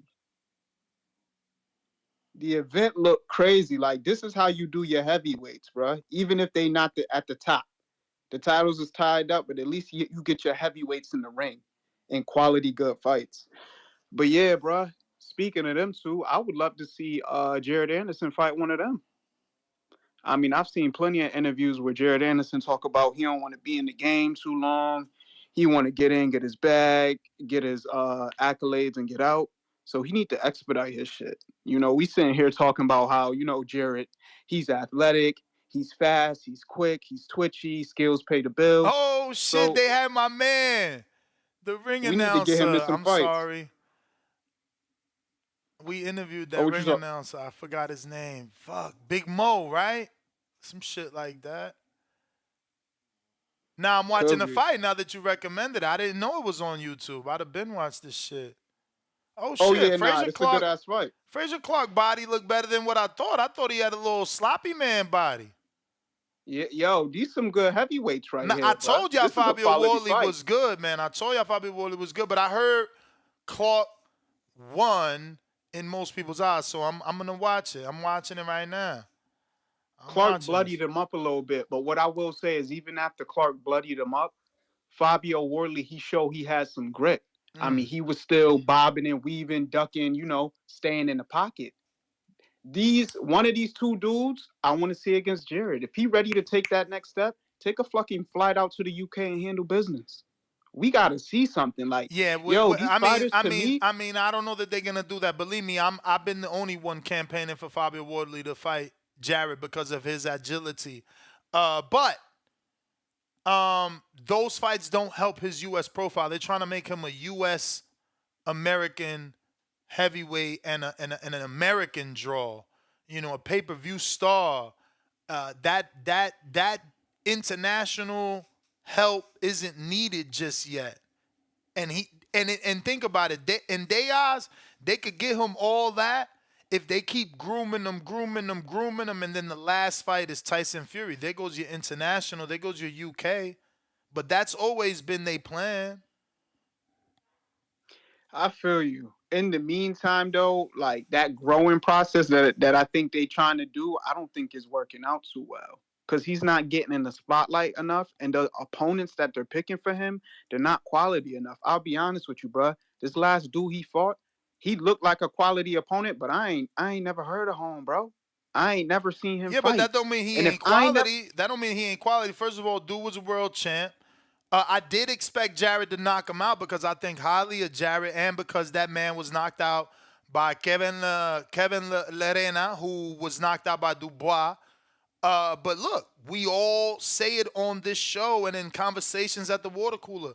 Fighter A beating fighter B don't mean he could beat C. Triangle theories don't exist in boxing. So just because I thought Jared would knock him out because Dubois knocked out the dude that got a decision win. Because the dude that actually knocked out that guy is Gulamati. And I know I'm fucking that up, but that's the cruiserweight champ. But yeah, I thought he was going to get the stoppage. This is a cruiserweight. Like, of course we thought he was going to get the stoppage. He didn't. He going through shit. They talking baby moms. They talking 2 court cases.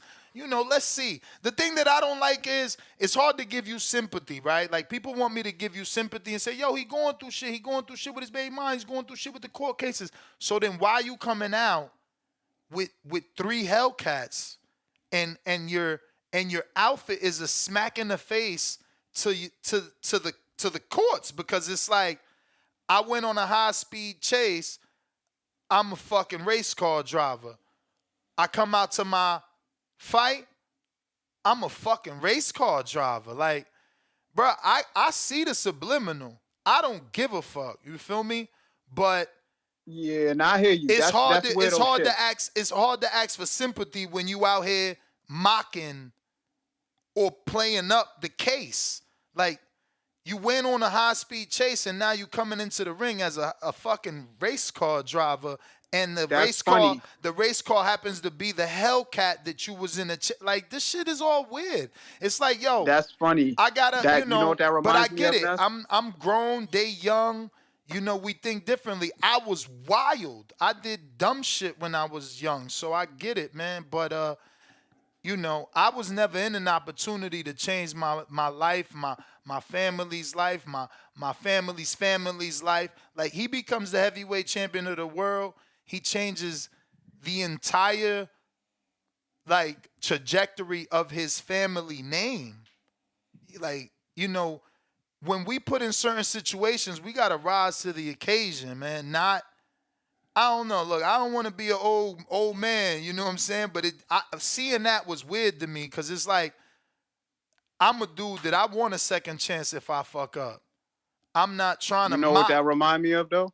You know what that remind me of, though? That situation with Jay Prince and Shakur Stevenson, when I think they stole NBA YoungBoy stuff, or NBA YoungBoy car got stolen or whatever. And Jay Prince had Shakur in the video with the stolen property talking about, yeah, come get your stuff back. And I'm like, you got your fighter trying to be a gangster?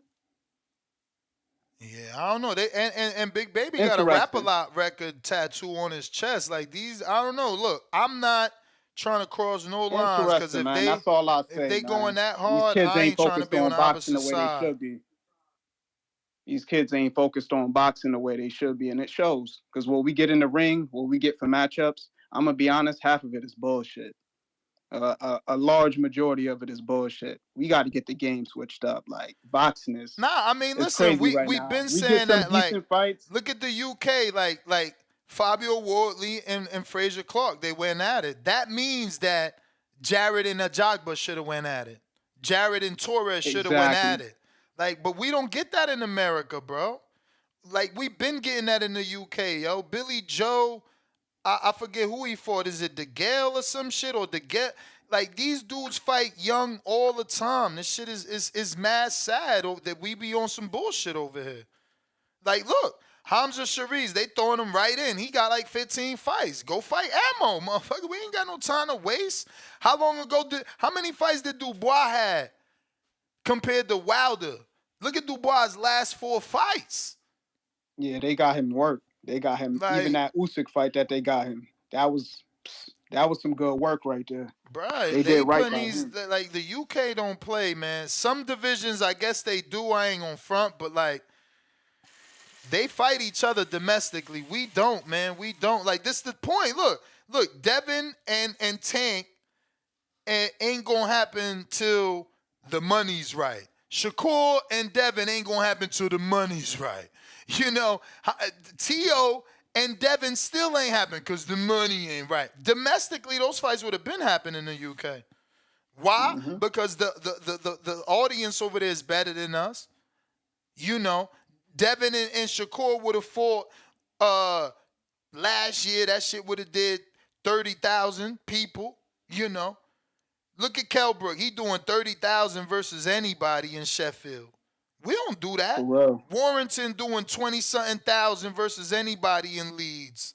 Or the other dude from Leeds. Like, these dudes just sell. We don't sell like that. I wish we did, but they don't. I don't know. And then somebody going to say, oh, well, they shit cheaper, but then why they getting it done then? If they shit cheaper, why they keep getting it done? If they shit cheaper, why Warrington sent Shakur the offer to come to Leeds? Why there wasn't no offer for Warrington to go to New Jersey? You know what I'm saying? Like, but look, let me get to some other callers. Hey, have a good day, man. Same thing for Cordina. It's like no unification with Cordina. Well, why you ain't send him an offer? You the draw. You telling us you a draw and no? You a draw. You sell tickets too, is what he said when they said, oh, they sell. Oh, well, I sell tickets too. So why we ain't getting no offer for Warrington or Cordina or Gary Russell at 26 to unify? I just don't understand. You know what I'm saying? Like, we don't. Like, look at Gary and Tank. If that was the UK, that fight would have been happened. Gary's name would have been Gary Wellens, and Tank name would have been Javante Longhorn or some shit. And that fight would have happened. You know? It would have happened over there a long time ago, bro. It's just sad that it's always like that for us. Like, our domestic fights take years to manifest. You know, matter of fact, we don't even do domestic fights. We look at it like this. Like, any domestic rivalry that we got, we want to build that into some sort of international rivalry so that the world knows about it. Then we let you fight. Like, motherfuckers won't fight. This shit is so corny. Keep it real. Like, it's weird. Like, you know, we just don't see it. Like, why you think I'm so excited that they got Brandon Moore in with Richard Torres? It's like, oh, shit, for real? The fuck? Y'all serious? I want it then, because it's like we don't be seeing these dudes domestically matched until they 30 years old, 35 years old. It's like, God damn, we waited all our life for this. Like, bro, the last time we seen a that I could remember, and obviously, you know, this is not accurate, but like the one that comes to mind is Eddie Gomez and Daquan Arnett. I remember Al did that. I'm like, damn, that was early. Motherfuckers was like in 14, 11 fights in. We don't get that no more. Like, look at Golden Boy. They put Rashidi Ellis in there with Eddie Gomez early. You know what I'm saying? Like, this shit don't be happening, bro. They fuck up this sport by dragging out these fights, trying to make all this extra money, and then they end up not making money because you drug the fight out so long, nobody don't even care no more. We don't even care no more. Okay, Chrome, you want another counterpunch, or that was for the first one? But Chrome, let me tell you, I didn't know you sent that counter, so feel free to call back in and use that as a counter. I don't cheat nobody. What up, King Boski? I said King Boski. I meant to say Tim Boski. You gotta unmute, player. You gotta unmute, player. Yo. We hear you. Ooh, ooh. Salute to the community, the beautiful community, the beautiful boxing community. Ness, salute, man. You're talking. This is what I love to hear, man. The truth is on fire. This is what I'm talking about, man. Speaking on the topic that you're talking about, why don't you guys fight? Throw your guys into the fire, man. I don't understand. I don't get it.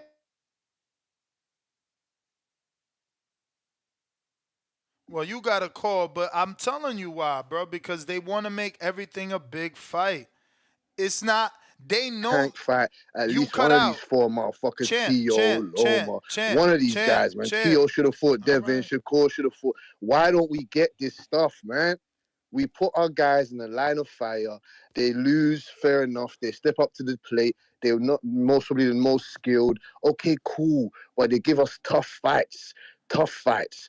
You was complaining yesterday, Ness, about Willie Hutchinson. That's fine. I understand that. You get what I'm saying to you. I understand that's not what you really want to see because you haven't watched him. You don't know him. But I know him. I've watched him. He's one of Scotland's best amateurs. You understand? You get me? He wouldn't be in Ishmael Salas's gym for no reason. This is a step-up fight for him. You understand? He's only 25 years old. This is what I'm saying to you. We toss our guys in there, into the line of fire from early. Look at Dubois. Him and Jared Anderson, okay, Dubois got a couple years on him, but from early, he's been in the line of fire. Joe Juggernaut Joyce, Usyk, Gerald Miller, now Hrgovic. Hrgovic been calling out Jared Anderson, man. No more tuna cans for that guy, man. Give me Luis Ortiz. Give me Frank Sanchez. And I understand it's business, this and that. Things are meant to... I understand, but I'm a fight fan at the end of the day, and we are fight fans. We want to see these fights now. Why don't we get these domestic fights? This is why I get onto the Americans when we do some of them, because they say, yeah, we're building. Let me build my fighter. Let me build my fighter. Let me build him. No, man. Put them in the line of fire now. Look at Abdullah Mason. Okay, yeah, he looks good.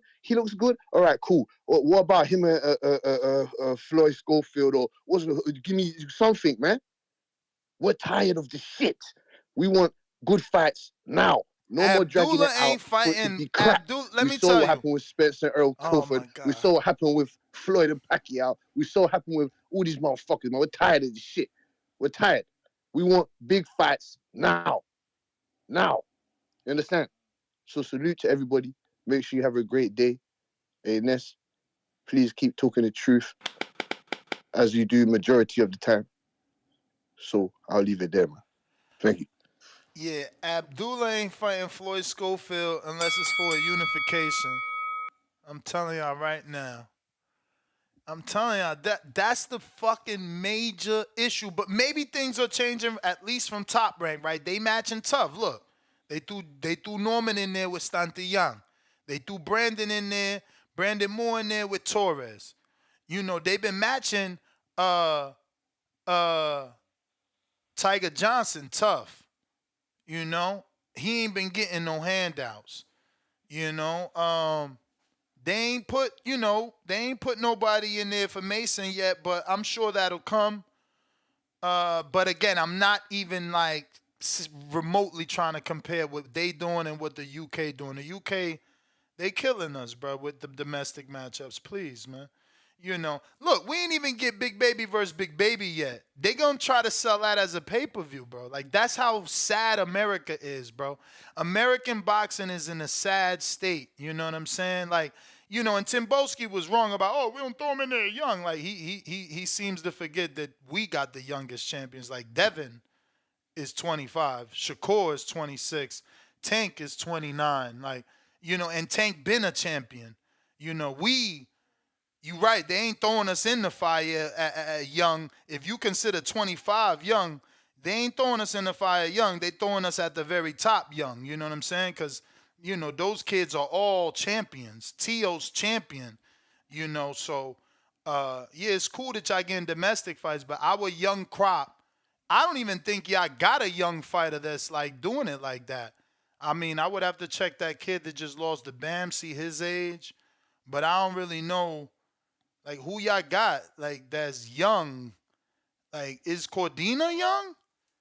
You know what I'm saying? I think he in his 30s. Like, do y'all got any young guy? You know what I'm saying? Let alone multiple divisions like Tio, Shakur, Devin, Tank. Them motherfuckers all multiple division champs. Young. Super young. Cordina, man, goddamn. Cordina's 32, man. Motherfucker never unified. Cut the shit, man. Like, y'all fight domestically for sure, but on that top level, you know, it's kind of, you know, it's a little bit different story there. But that's all right, though. Ain't no knock. Because y'all do it big domestically, man. And that's what's important. Look, again, I'm excited to watch this Wardley and Fabio Clark, Fabio Wardley and on Frazier Clark. Like, Jesus, we don't got that, man. We don't got that. Even Dubois. Think about Dubois, bro. Like, we was hating on Dubois, but he fought Nathan Gorman domestically how long ago? Like, again, man, America on some pussy shit with the matchmaking. G Vaughn, what up? Might as well use that counter from yesterday that Abe never used. What's going on, Ness? Another day, Hey, another podcast. another beautiful day in boxing. It always fucking seems to be. Hey, but yeah, look, the Shakur shit, 25%, even if it was 20%, he should have definitely took that shit. There's a couple fighters that have opportunities and let them slip. You know what I mean? Like, shout out to Boots for going to Matchroom, because who knows, maybe now we'll get the Crawford fight, but I always told people like he was stupid for not taking the Boots fight the Crawford fight when he had the opportunity, talking all this loyalty shit to fucking Al and Showtime and whatever the fuck they were talking about, and in the end goes with a whole nother promotional company.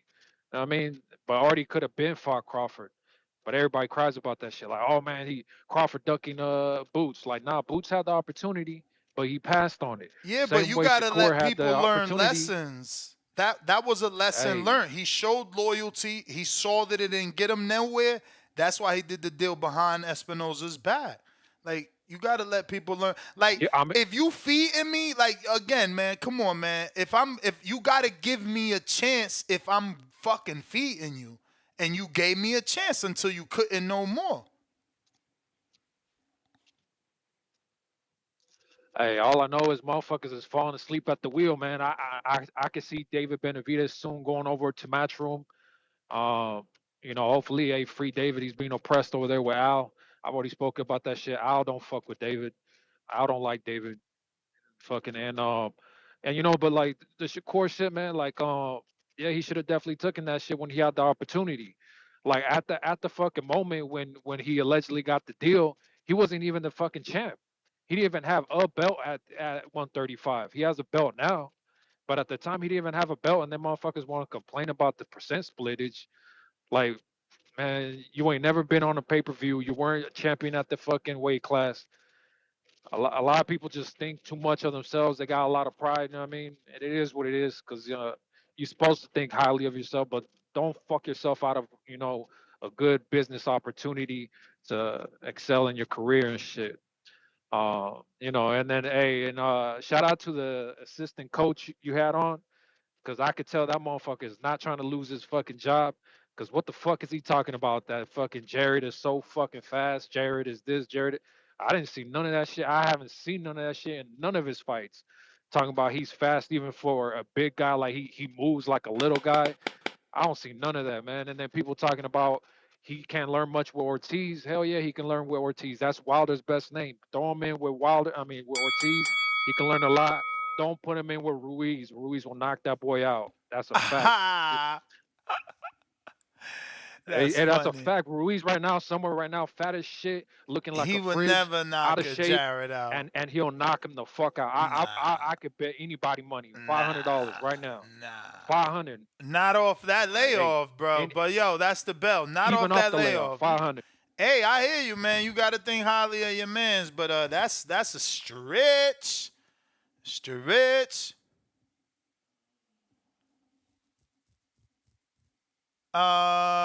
I got Jay Swift trying you again.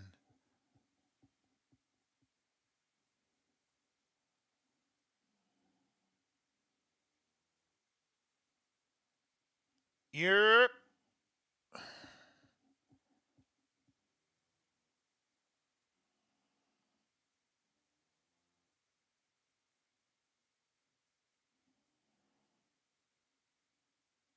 Damn, Marcel Selecki is back.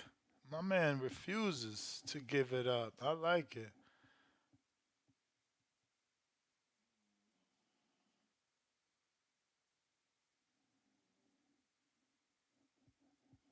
All right, Jay, I'm gonna let you go, man. You constantly do this weird shit.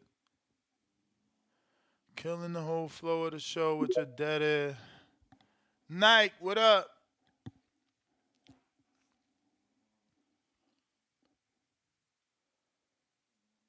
Gotta unmute. Trees counter. Yo. Trees. Yo. Yo. Yo. My man, he's a weirdo. Fucking Andrew Ruiz ain't got shit coming with my guy. But shout out to you, Ness. I like the way you read that question. I like the way you put the emphasis on that when you read that with the Cassius Chaney is a good opponent for us. You hear me? But hey, Prenis Brewer, if you're still listening to this show, man, there's somebody here in Toledo like myself, man. We got eyes on this situation, man. I feel like you need to bring me into the camp, man. I got a few ideas if you listening. But with these domestic He in Toledo. You need to go to his gym if you're serious. Become his assistant. Learn. I'm dead. What you mean? He being Cincinnati from what I've been seeing. I be going. Man. I mean, he in Toledo, and remember I told you this. Talk to me. They gonna hold camp in Toledo. Okay, say less. Well, shit, I'm a definitely Well, we'll talk offline. That's because I got some ideas for my guy. I'm gonna get to. Yeah, I got some ideas. I'm gonna definitely speak. But I hear you talking about domestic fights. I just want to throw some shit out there. You know me, my Toledo shit. Since we talking, my guy Albert Bell. I don't know why he not fighting the Lamont Roach for that strap that Lamont Roach just won. You understand? But you know. That's neither here nor there. I don't know why Albert don't got the back end. I just seen some shit where Lamont Roach might get a fight with some UK dude. See, this the bullshit I'm talking about. It's and then an Eddie Hearn fighter. It's an Eddie Hearn fighter. I'm pretty sure I just seen it. Shit. It's gonna be Cordina. They gonna try to unify on some fuck shit. Nah. He getting somebody else. I wish I could remember the name. I'm looking for it. But he's getting one of his guys a title shot. Ain't no some fuck shit, bro. Oh, there you go. It's Zalfa Barrett. Some nonsense. See? Nah, bro. That's and backing. I knew it. That's backing. I know, but I know. You but got I see. But I hear my man. It's no. what Let me talk. Let me talk. Let me talk. Get down and lay down. You need somebody to back you, man. You need that financial backing. I'm with you, but I see my man's when I hear my man's, I'll rebel with if you listen to this too. Yeah, I see my man's out here with we got good news coming. I'm thinking it's going to be something like how you said that Matchroom signed a ringer. I'm thinking maybe Queensberry would sign a ringer. Give me, instead of that, like you said, instead of the bullshit Willie Hutchins guy, give me Albert Bell versus Joe Cordina on the 5-for-5 type shit. Another championship fight. Like, I don't get what the fuck be going on around here. But when I'm talking domestic fights, and speaking of domestic fights, Jake Paul, if you listen to this, can we get a Ashton Silva versus a Floyd Schofield on the undercard of that? Exactly. We will never get it. We will at least, right now, Schofield is ahead of both of those kids, Mason and Ashton. So Ashton and Mason need the fucking fight, man. That'd be a good fight. But that'd be a great fight. But they not. That's how this fucking whack ass sport works in America. They will not fight. They will not fight. Believe that. You know that they won't, man. Shit, it be the shit. It's whack as fuck. But hey, Ness, I'm just happy you finally getting a chance to see that Fraser Clark and Fabio Worley. Me you too. See how. Yeah. That was a good fight, man. You gonna see a man get busted up out there. But shout out TBV, shout out Toledo, Ohio, man. Y'all know what the fuck going on. Hey, Jared, get at me, bro. I got ideas for you, my guy. Y'all be cool. All right. Shout out Treese in Ohio. And shout out real quick to DJ Double D. Longtime listener. Sent me a DM to update the phone number on my Twitter. Salute to you, champ, because I certainly had the old fucking phone number there. I hate this whole new number shit. It's crazy how they could just steal my number. They probably going to give it to a smaller show to help them grow and shit. Like, what's up with that, bro? I've had like 10 years with my number. We got Discord available still, landline available still, Twitter available still, Nike right back at you.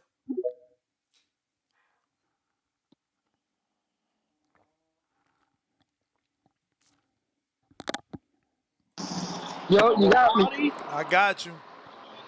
Hey, man, shouts out to the Boxing Voice, man. Shouts out to Danny, man. Hey, I'm kind of pissed off, man, because I wanted to go to that fight, man, but some things had happened, some shit, but I will be supporting through the pay-per-view. You know, I'm buying that motherfucker. Fuck, I might fuck around, buy 5 of them motherfuckers just for the hell of it. Everybody want to be numbers, numbers, numbers. I'm going to make sure I be a goddamn part of it. Hell is they talking about, but y'all get this fight April 20th. If you're not going to be at the live gate, you're part of the pay-per-view gate. We want to see the best versus the best. Everybody brings up numbers when it comes to Vegas and Kane or Career Matias now talking about numbers. When the fuck has he ever talked about numbers? That's what's crazy. Like, the fuck? When it comes to Haney, that lets you know motherfuckers scared on, man. When they bring up numbers, you scared on. But the numbers they don't bring up there, when you fight Haney, you get your biggest payday. And I'm gone on that. April 20th, watch this brutal ass whooping he put on. I'm out.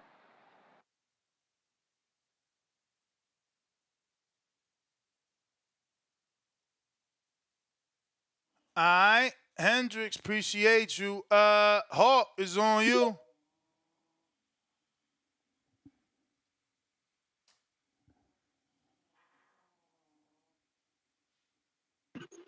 Yeah. What up? Oh, okay, cool. What up, Ness? How you doing today, boss? Chilling. 5:30. Yes, sir. Yes, sir. Can you hear me, Clint? Loud and. Oh, okay, cool. First off, I want to say salute and respect to Anthony Joshua for knocking Francis Ngannou and that UFC shit the fuck out of boxing. I'm not letting that go because if Anthony would have lost, we'd be hearing about that crap every day. So yeah, salute to Anthony. But the Zhang and Wilder deal. Zhang came in that last fight like 280 or 290, didn't he? Yep. He was certainly heavy. Certainly heavy. But you know what? I'm gonna look at it like Wilder might have seen the same thing we seen, and he's talking about it. So maybe he'll get that fire and train and separate himself from family and just stick with grinding. And I didn't know Zhang. I mean, I knew it, but Zhang being southpaw, that's a help for Wilder. I think Wilder could touch that dude, man. If he touch him, yeah. So I'm gonna go ahead and ride with Wilder on that one, man. I'm gonna go ahead and hope my man can pull this one off, man. I think that right hand to get through there. But what you was talking about with the top 5, I'm with you on that, man. With that Eddie Hearn thing, um, when y'all use the analogy about basketball, it really made me think back to when the USA was allowed to let our basketball players go into the Olympics, and we put together the dream team, and they went out there and just mopped the floor with them.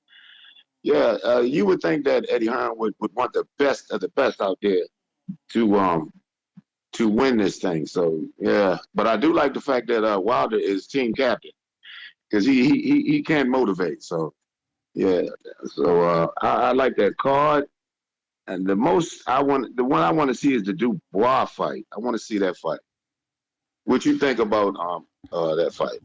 Dubois and Hergovich. Hergovich, yeah. I love that fight, man. I love that fight. Yeah, they got history too. So yeah, that's the one I want to see. But excuse me, yeah, that's the one I want to see. But yeah, I ain't got much on that right, man. So and the Shakur, would this be a good fight? Shakur and Matisse, and they fight in Puerto Rico. Ain't Shakur got some Puerto Rican in him? Yeah. He should go up there and do that. He beat Matisse, and he a bigger star than Devin. Quick.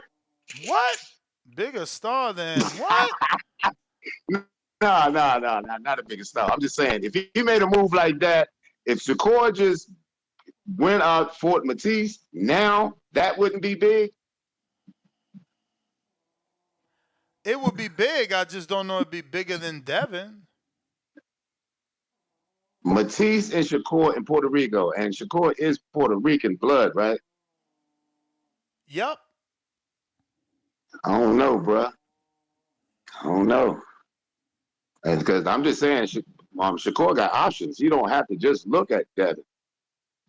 If you want to jump out there, Matisse is there. I think that'll be a good fight, good money, and it's gonna sell. No question. That fight will sell. But that's my call. I'm good. TBV number 1. You the man, champ. Trace.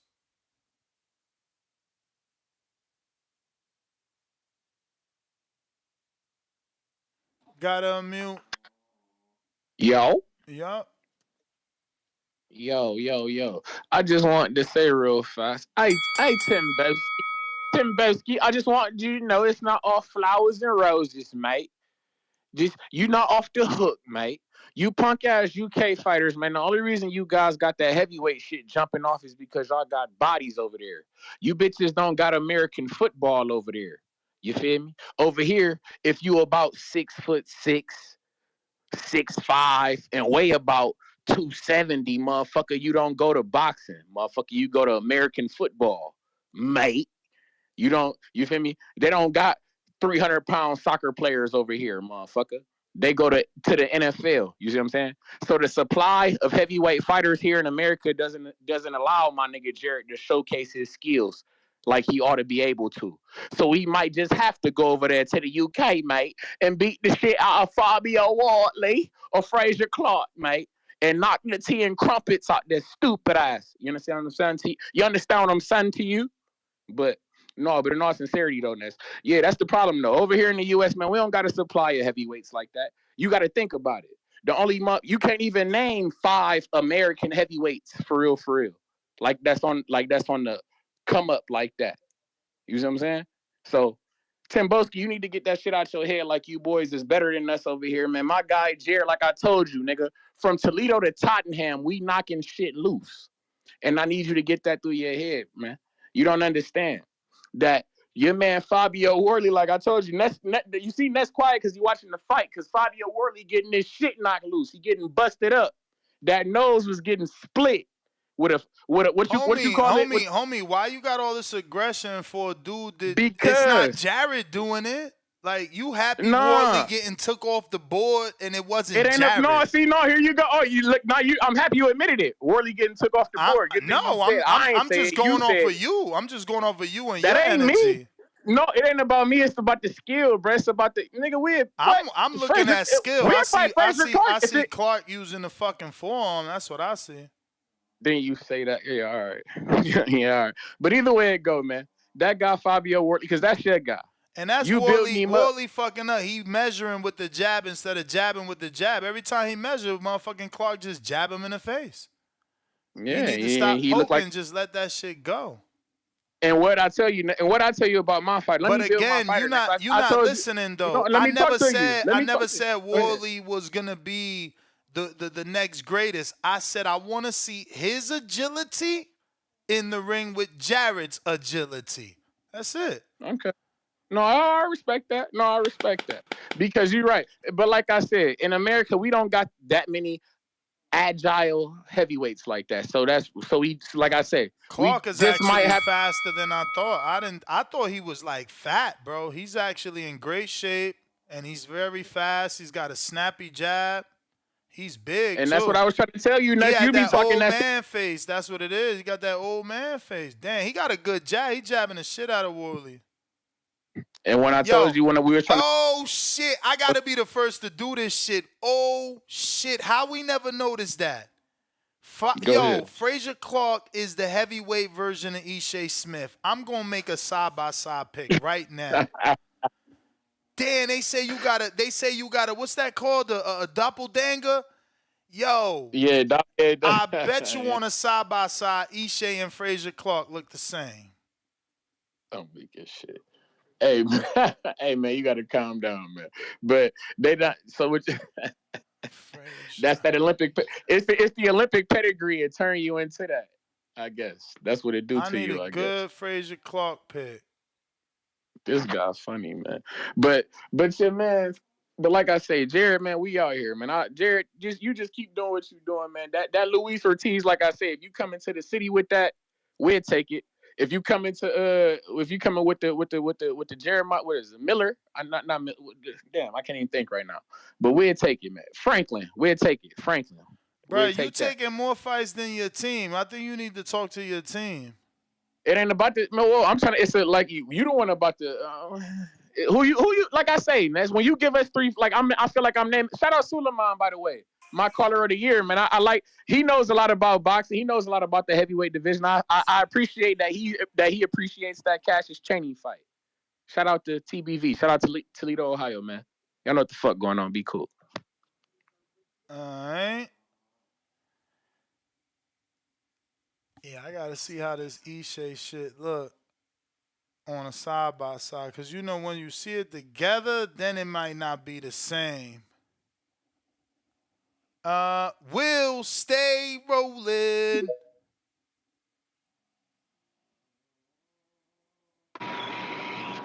Yo, can you hear me? Damn, my man Ishe was following me on my personal. I ain't even know. My bad, champ. Got that follow back. What up?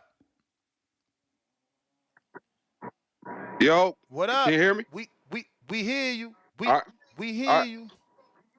Yeah, shout out to the Boxer Voice. Hit that like and subscribe button. Check out the Patreon. I just got on there the other day. Hey, but last caller, that from Toledo to Tottenham, Yeah. that shit was funny. But he got a point though, because just imagine if an Aaron Donald was in boxing. Just imagine if a Trent Williams was in boxing. Man, we would kill him. So, and Turn the Jared radio Doug's down in the wife. back. Wills. All right, hold on, I got you. That better? Yeah. Okay. But yeah, just imagine those top big guys in the NFL, or some of those guys that's in basketball. Imagine if they did go into they ain't gonna box. Especially the basketball players, man. The reach on them, kill them. Okay. And then I gotta also touch on what it said. Jared does kill Wardley and Clark, both of them. And like I was telling you the other day, Ness, I damn sure would love to see Jared go against Otto. I think he'll give him a good fight. But I still got Jared coming out on top of that, man. And just to touch on the this weekend, ready for it. Been waiting. Devin, the Dream, Haney, gonna win it. Gonna knock him out. He's gonna depress so many people out there. I'm ready to see the excuses they gonna come up You with. said knock him out. Yeah, I got him by knockout, man. I'm waiting on them to put that on the put the bet up for it. I can make my bet. Because see, bro, this what like Devin really be holding back. Devin he's really just waiting till he gets to that Tank fight, and then he gonna let everything loose. And when he does that, he gonna wipe the floor with them. And they gonna be so sad. They gonna be crying. They gonna come up with every excuse in the book. Oh, it's gonna be terrible for them. You thought they was down bad when Earl went down. Just imagine when Tank go down. Ooh, they gonna be hurt. But like I say, I got him by knockout, bet it, and we'll see this weekend. I'll be calling in. If you doing a live show? Shit, hell yeah. Did a live Okay, show. that's what I Did a do. live show for the funeral last week. You know we gonna do it for the party. For the party. Tell them this. Look, tell them stop hating, man. I got my Devin Haney shirt on, man. We ready. Let's go. You know man, what I'm saying? I It's ain't fight never. week. I look for a person. They say ain't this. They say ain't that. They can't do this. Can't do that. Why in the world they be hating on him so bad then? If he ain't this, why y'all even speaking on him? Y'all don't talk about Willie Hutchinson, and he knocking shit out. So shut that shit up. Devin the Dream Haney, by knockout. It's a wrap. Let's go.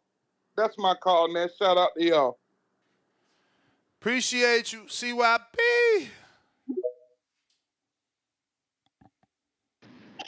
Yo. Yep.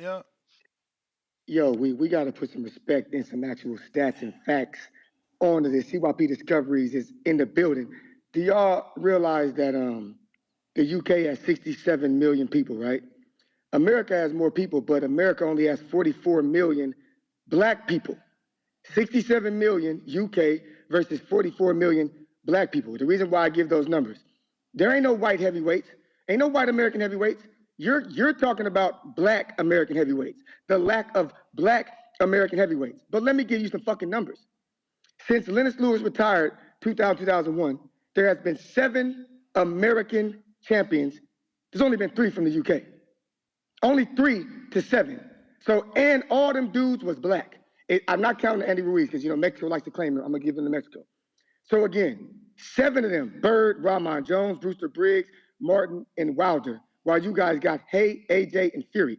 You keep talking about how we ain't got no heavyweights. Y'all run heavyweight division. I'm confused here because we got to go up against the whole UK, the white ones and the black ones and the Indians, whoever it is.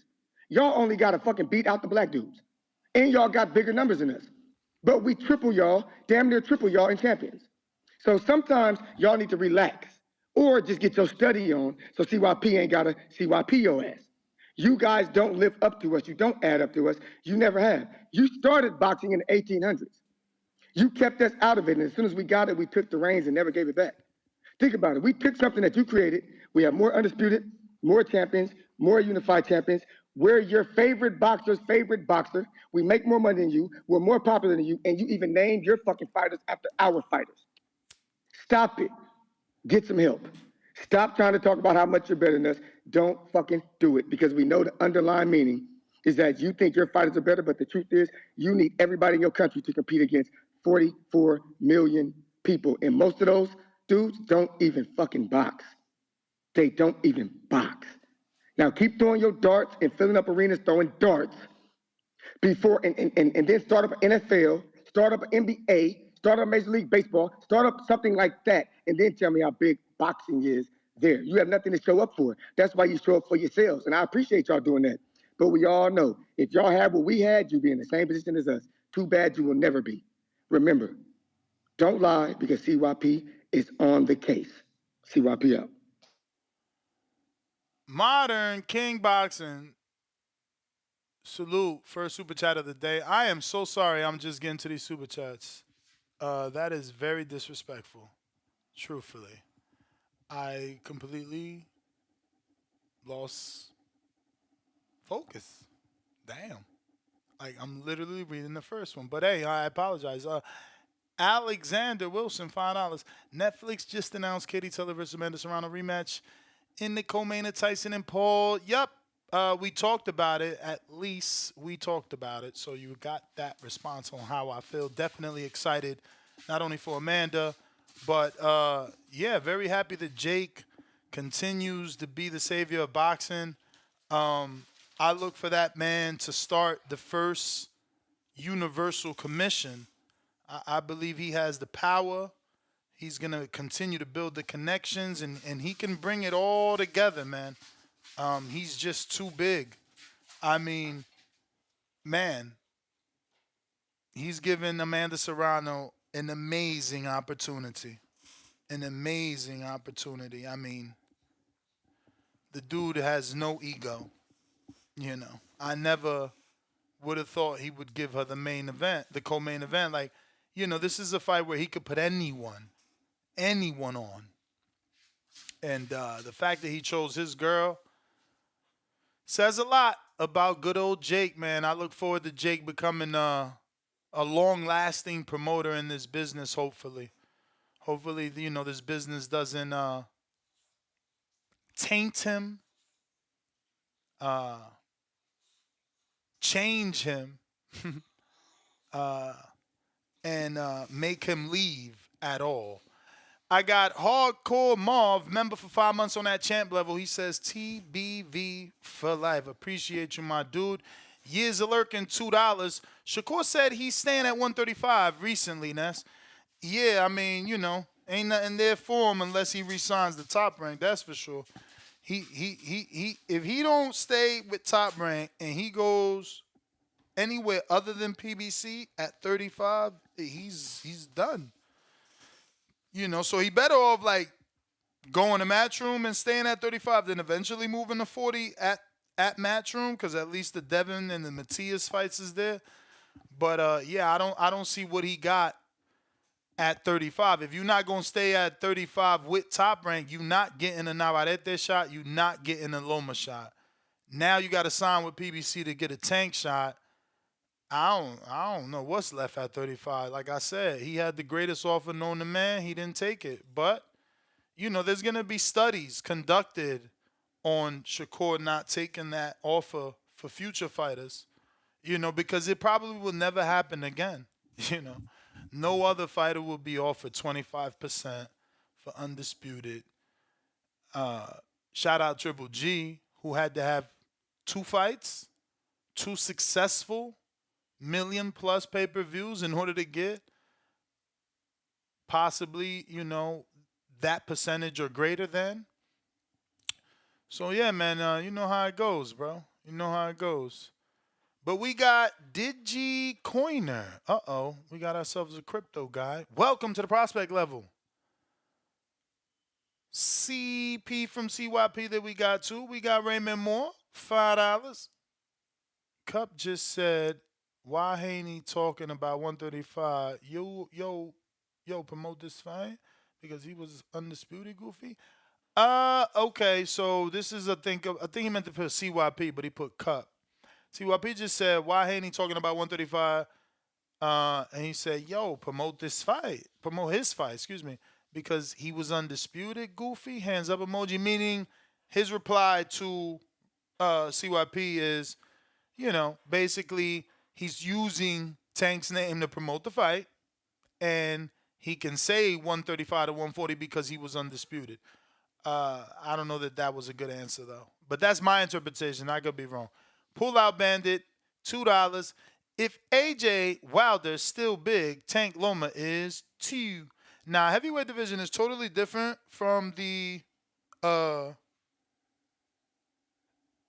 other divisions, and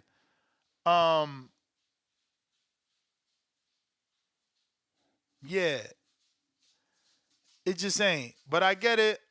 Maybe there's an argument that you're right and I'm wrong, man. I can't think of one, so you're looking pretty strong with your answer.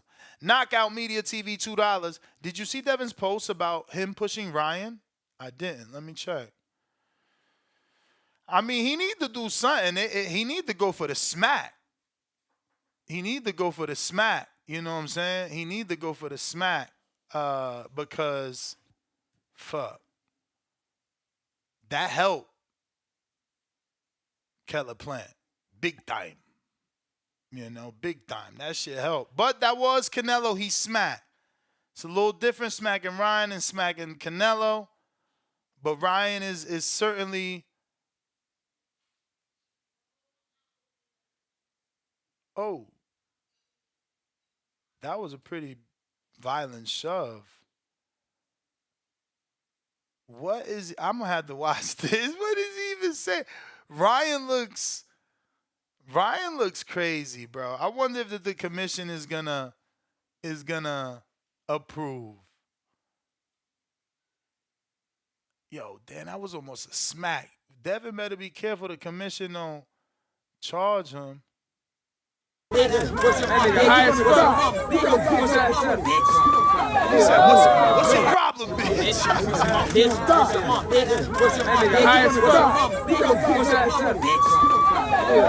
Hey, yo, Ryan do look in great shape, though. I ain't gonna front. He is in good shape. And why he looks so mean? I ain't never see Ryan look that mean in the face. Damn, that was certainly a smack, shove, all that good shit. Shit. He said, not a conspiracy. Ryan is a hell 4 days. Oh, wow. I mean, we needed this push. Hopefully this push pushes. Hopefully the push pushes. Because we need to push the fight, man. Get that last minute walk up. You know what I mean?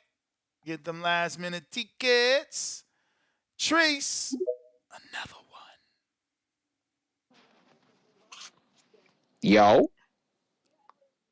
Real quick, I got Damien says $5 cash app. Biggest payday. Did Regis got back in money? Nope. According to Regis on the interview, nope. Go ahead, Toledo. Yo, what up, though? You funny talking about you ain't never seen Ryan that mad in the face. That man look like he's a rabid dog. Hold You on. ain't see him? He do look mean as fuck. He Like around, something up.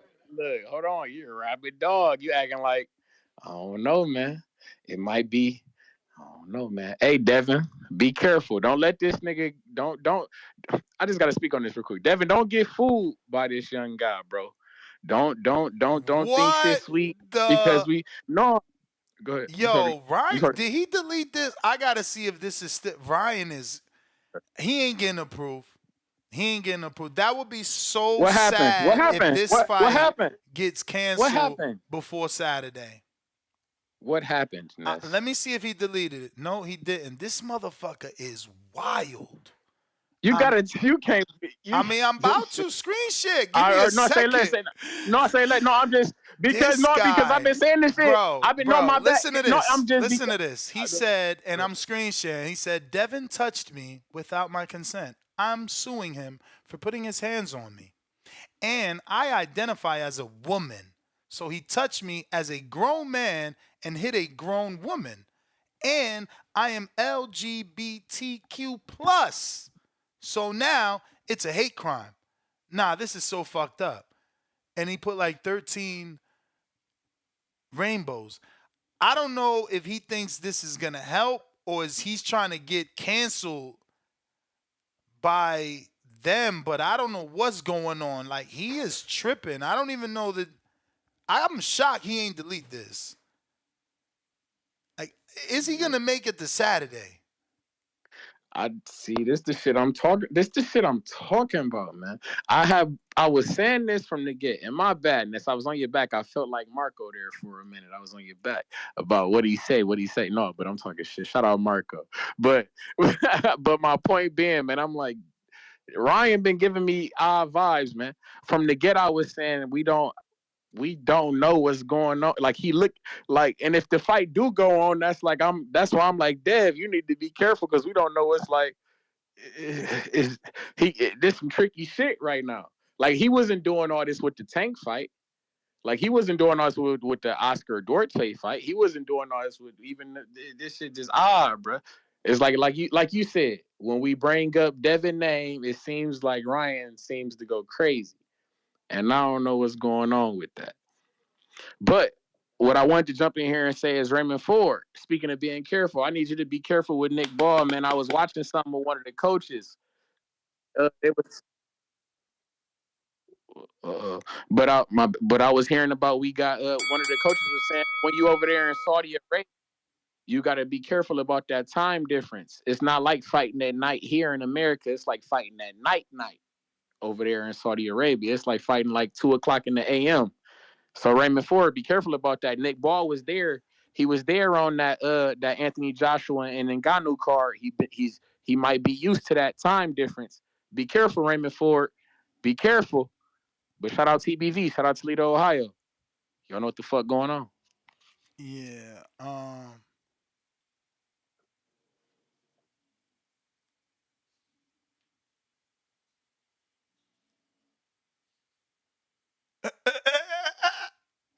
Ryan is losing it. He said, I told you I ate that scrumptious. I want more. Talking about the shove. He is out of control. Two-Tone, you ain't got nothing to say, fam? You just sitting there listening while your man's having a nervous breakdown? This shit ain't looking too good for the home team, man. Hey, yo, it's Two-Tone, the superstar. Don't forget to say the superstar. I'm not on check-in. He said, I ain't talking about this shit. Damn, bruv. I hope he don't cancel. I hope they don't cancel the fight. Like,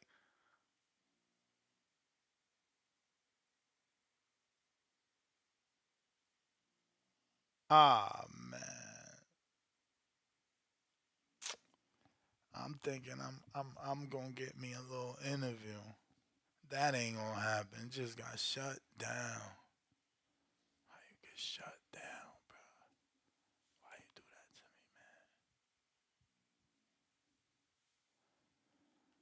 me, man? Well, looks like that's everybody. Let me make sure I can get through all my super chats. We got Blessed One LA, excuse me, member for 4 months on the prospect level. If Devin loses this, it's bad, fam. Oh yeah. Oh yeah. Optimus Prime, $5. Ryan should have spit on Devin after he pushed him. The views would have gone crazy. I don't know about all that. That's definitely signs of disrespect. Shit. Like the ultimate disrespect to spit on someone. God damn. Too much. I don't know. That's probably crossing the line. You know what I'm saying? Unless you don't want to be friends at all ever again, you know, maybe stay away from spitting on somebody. You know what I'm saying? Shit, it's only business, right? Like, it's only business. So I don't know.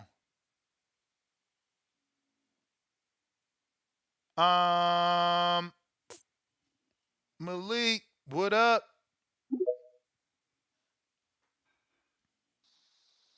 Whoa. What up? Spit on, man. I don't know what he's going with that one. So he ain't gonna spit on the man. I think you coming back from that, man. We down there gotta kill something after that. But man, that's what I like to see out of there, man. We needed that one back, man. Don't think we forgot. You pushed the man first. You pushed him first, man. Don't think we forgot about that, man. We had to get that one back. Man. I was waiting on the push, bro. I was waiting on that shit, man. You're not about to push the man early on and think that shit gonna go like that again. Next face off, yeah, man. You're lucky. Hey, you lucky it was only a push, man. You lucky it was just a push. But I got Handy knockout, man. I got Handy knockout, bro. Like I feel like this the one you need, man. You gotta go for the knockout on this one. This to prove the fucking point to everybody to shut all that shit up, man. That we don't got no power, the pillow hand shit. Yeah, you gotta knock him out, man. You gotta knock him out, and you gotta knock him out just to show him that he really ain't like that, man. That like not that he think he really living like that, man. You gotta put Ryan down. And that Jared Anderson fight, that shit was trash, man. I meant to call in that day. That shit was trash, man. I had to cut that shit off, man. You had some good UFC on that day, man. You gotta start tuning in the UFC on them fights. That wasn't the one, bro. I'm not in a rush to watch that dude fight again after that. I just thought even if he don't get the knockout, man, you gotta at least just like, well, just make it an entertaining fight at least. I ain't saying you gotta knock him out, but damn, like that shit didn't even feel like a heavyweight fight, man. That shit was just like shit looked like they was just fucking sparring, man. Like, well, I don't know about that one, Trees, man. You gotta go talk to your boy, man. Go wake him up, give him something, man, cause he ain't all the way there after that one. But man, ain't he knockout, bro. Ain't he knockout. That's what I got. 90 seconds. All right, champ. We got G-Von.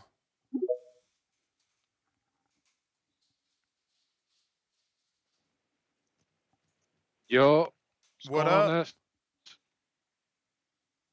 All right, man. You still got that 5 from last night, right? Yep. Number last night. Yep. Okay. You got it. Yeah, hey, look, shout out to Ryan because it is official. I'm telling people in the chat, and now I'm telling everybody listening right now, it's official, man. Ryan has already fucking won. He already won. He's on his Spider Rico shit, man. Shout out to Spider Rico, but like, I don't know what Ryan doing out here, walking around everywhere shirtless, backpack on, middle of New York. and He's hanging out the showing y'all fucking he in balcony. shape. He's showing y'all he in shape. Hey, that's why I'm Y'all telling you said he though, man. wasn't ready. Then he's showing you how ready. He already won.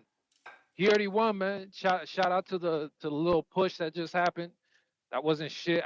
Like Venom said, they won and won on the push match, I guess. Because Ryan definitely got the better of him the other time and shit. But it is what it is, man. I think Haney is I think he's scared and shit. I mean, like you just don't know what to do when somebody in front of you doing all this weird shit. Like people take it as me talking shit, but people don't understand, man. People like Spider Rico, people like that, like you got to watch him with a close eye, man. These are the type of people you do not fuck with. You get what I'm saying? And Ryan has already won the shit. He's on his Spider Rico shit. Like I'm telling y'all, all throughout New York. And it's gonna be what it's gonna be. All that other bullshit is just nonsense. All the little tweets in between and making it seem like anything is canceled. It's all publicity. You know what I mean? Any publicity is good publicity. Yeah, man. I'm just excited for the fight week. We're gonna see this shit go down just how it's supposed to. I think Ryan is gonna get a knockout, but a knockout on accident, man. Like people don't understand when I tell them that he got a knockout on Duarte by accident. He didn't even know that left hook was gonna hurt him like it did. It dazed him. He seen the knees buckle and then he finished the job. Same way he's about to do on Saturday, man. He's just gonna throw that fucking shit out there because it's just natural instinct. He's gonna daze Haney, and he's gonna be done. And it is what it is. You know what I mean? Everybody got to take an L one day. But yeah, man. Shout out to Ryan on the Spider Rico shit. Um, Shout out to everybody, man. That's it for now.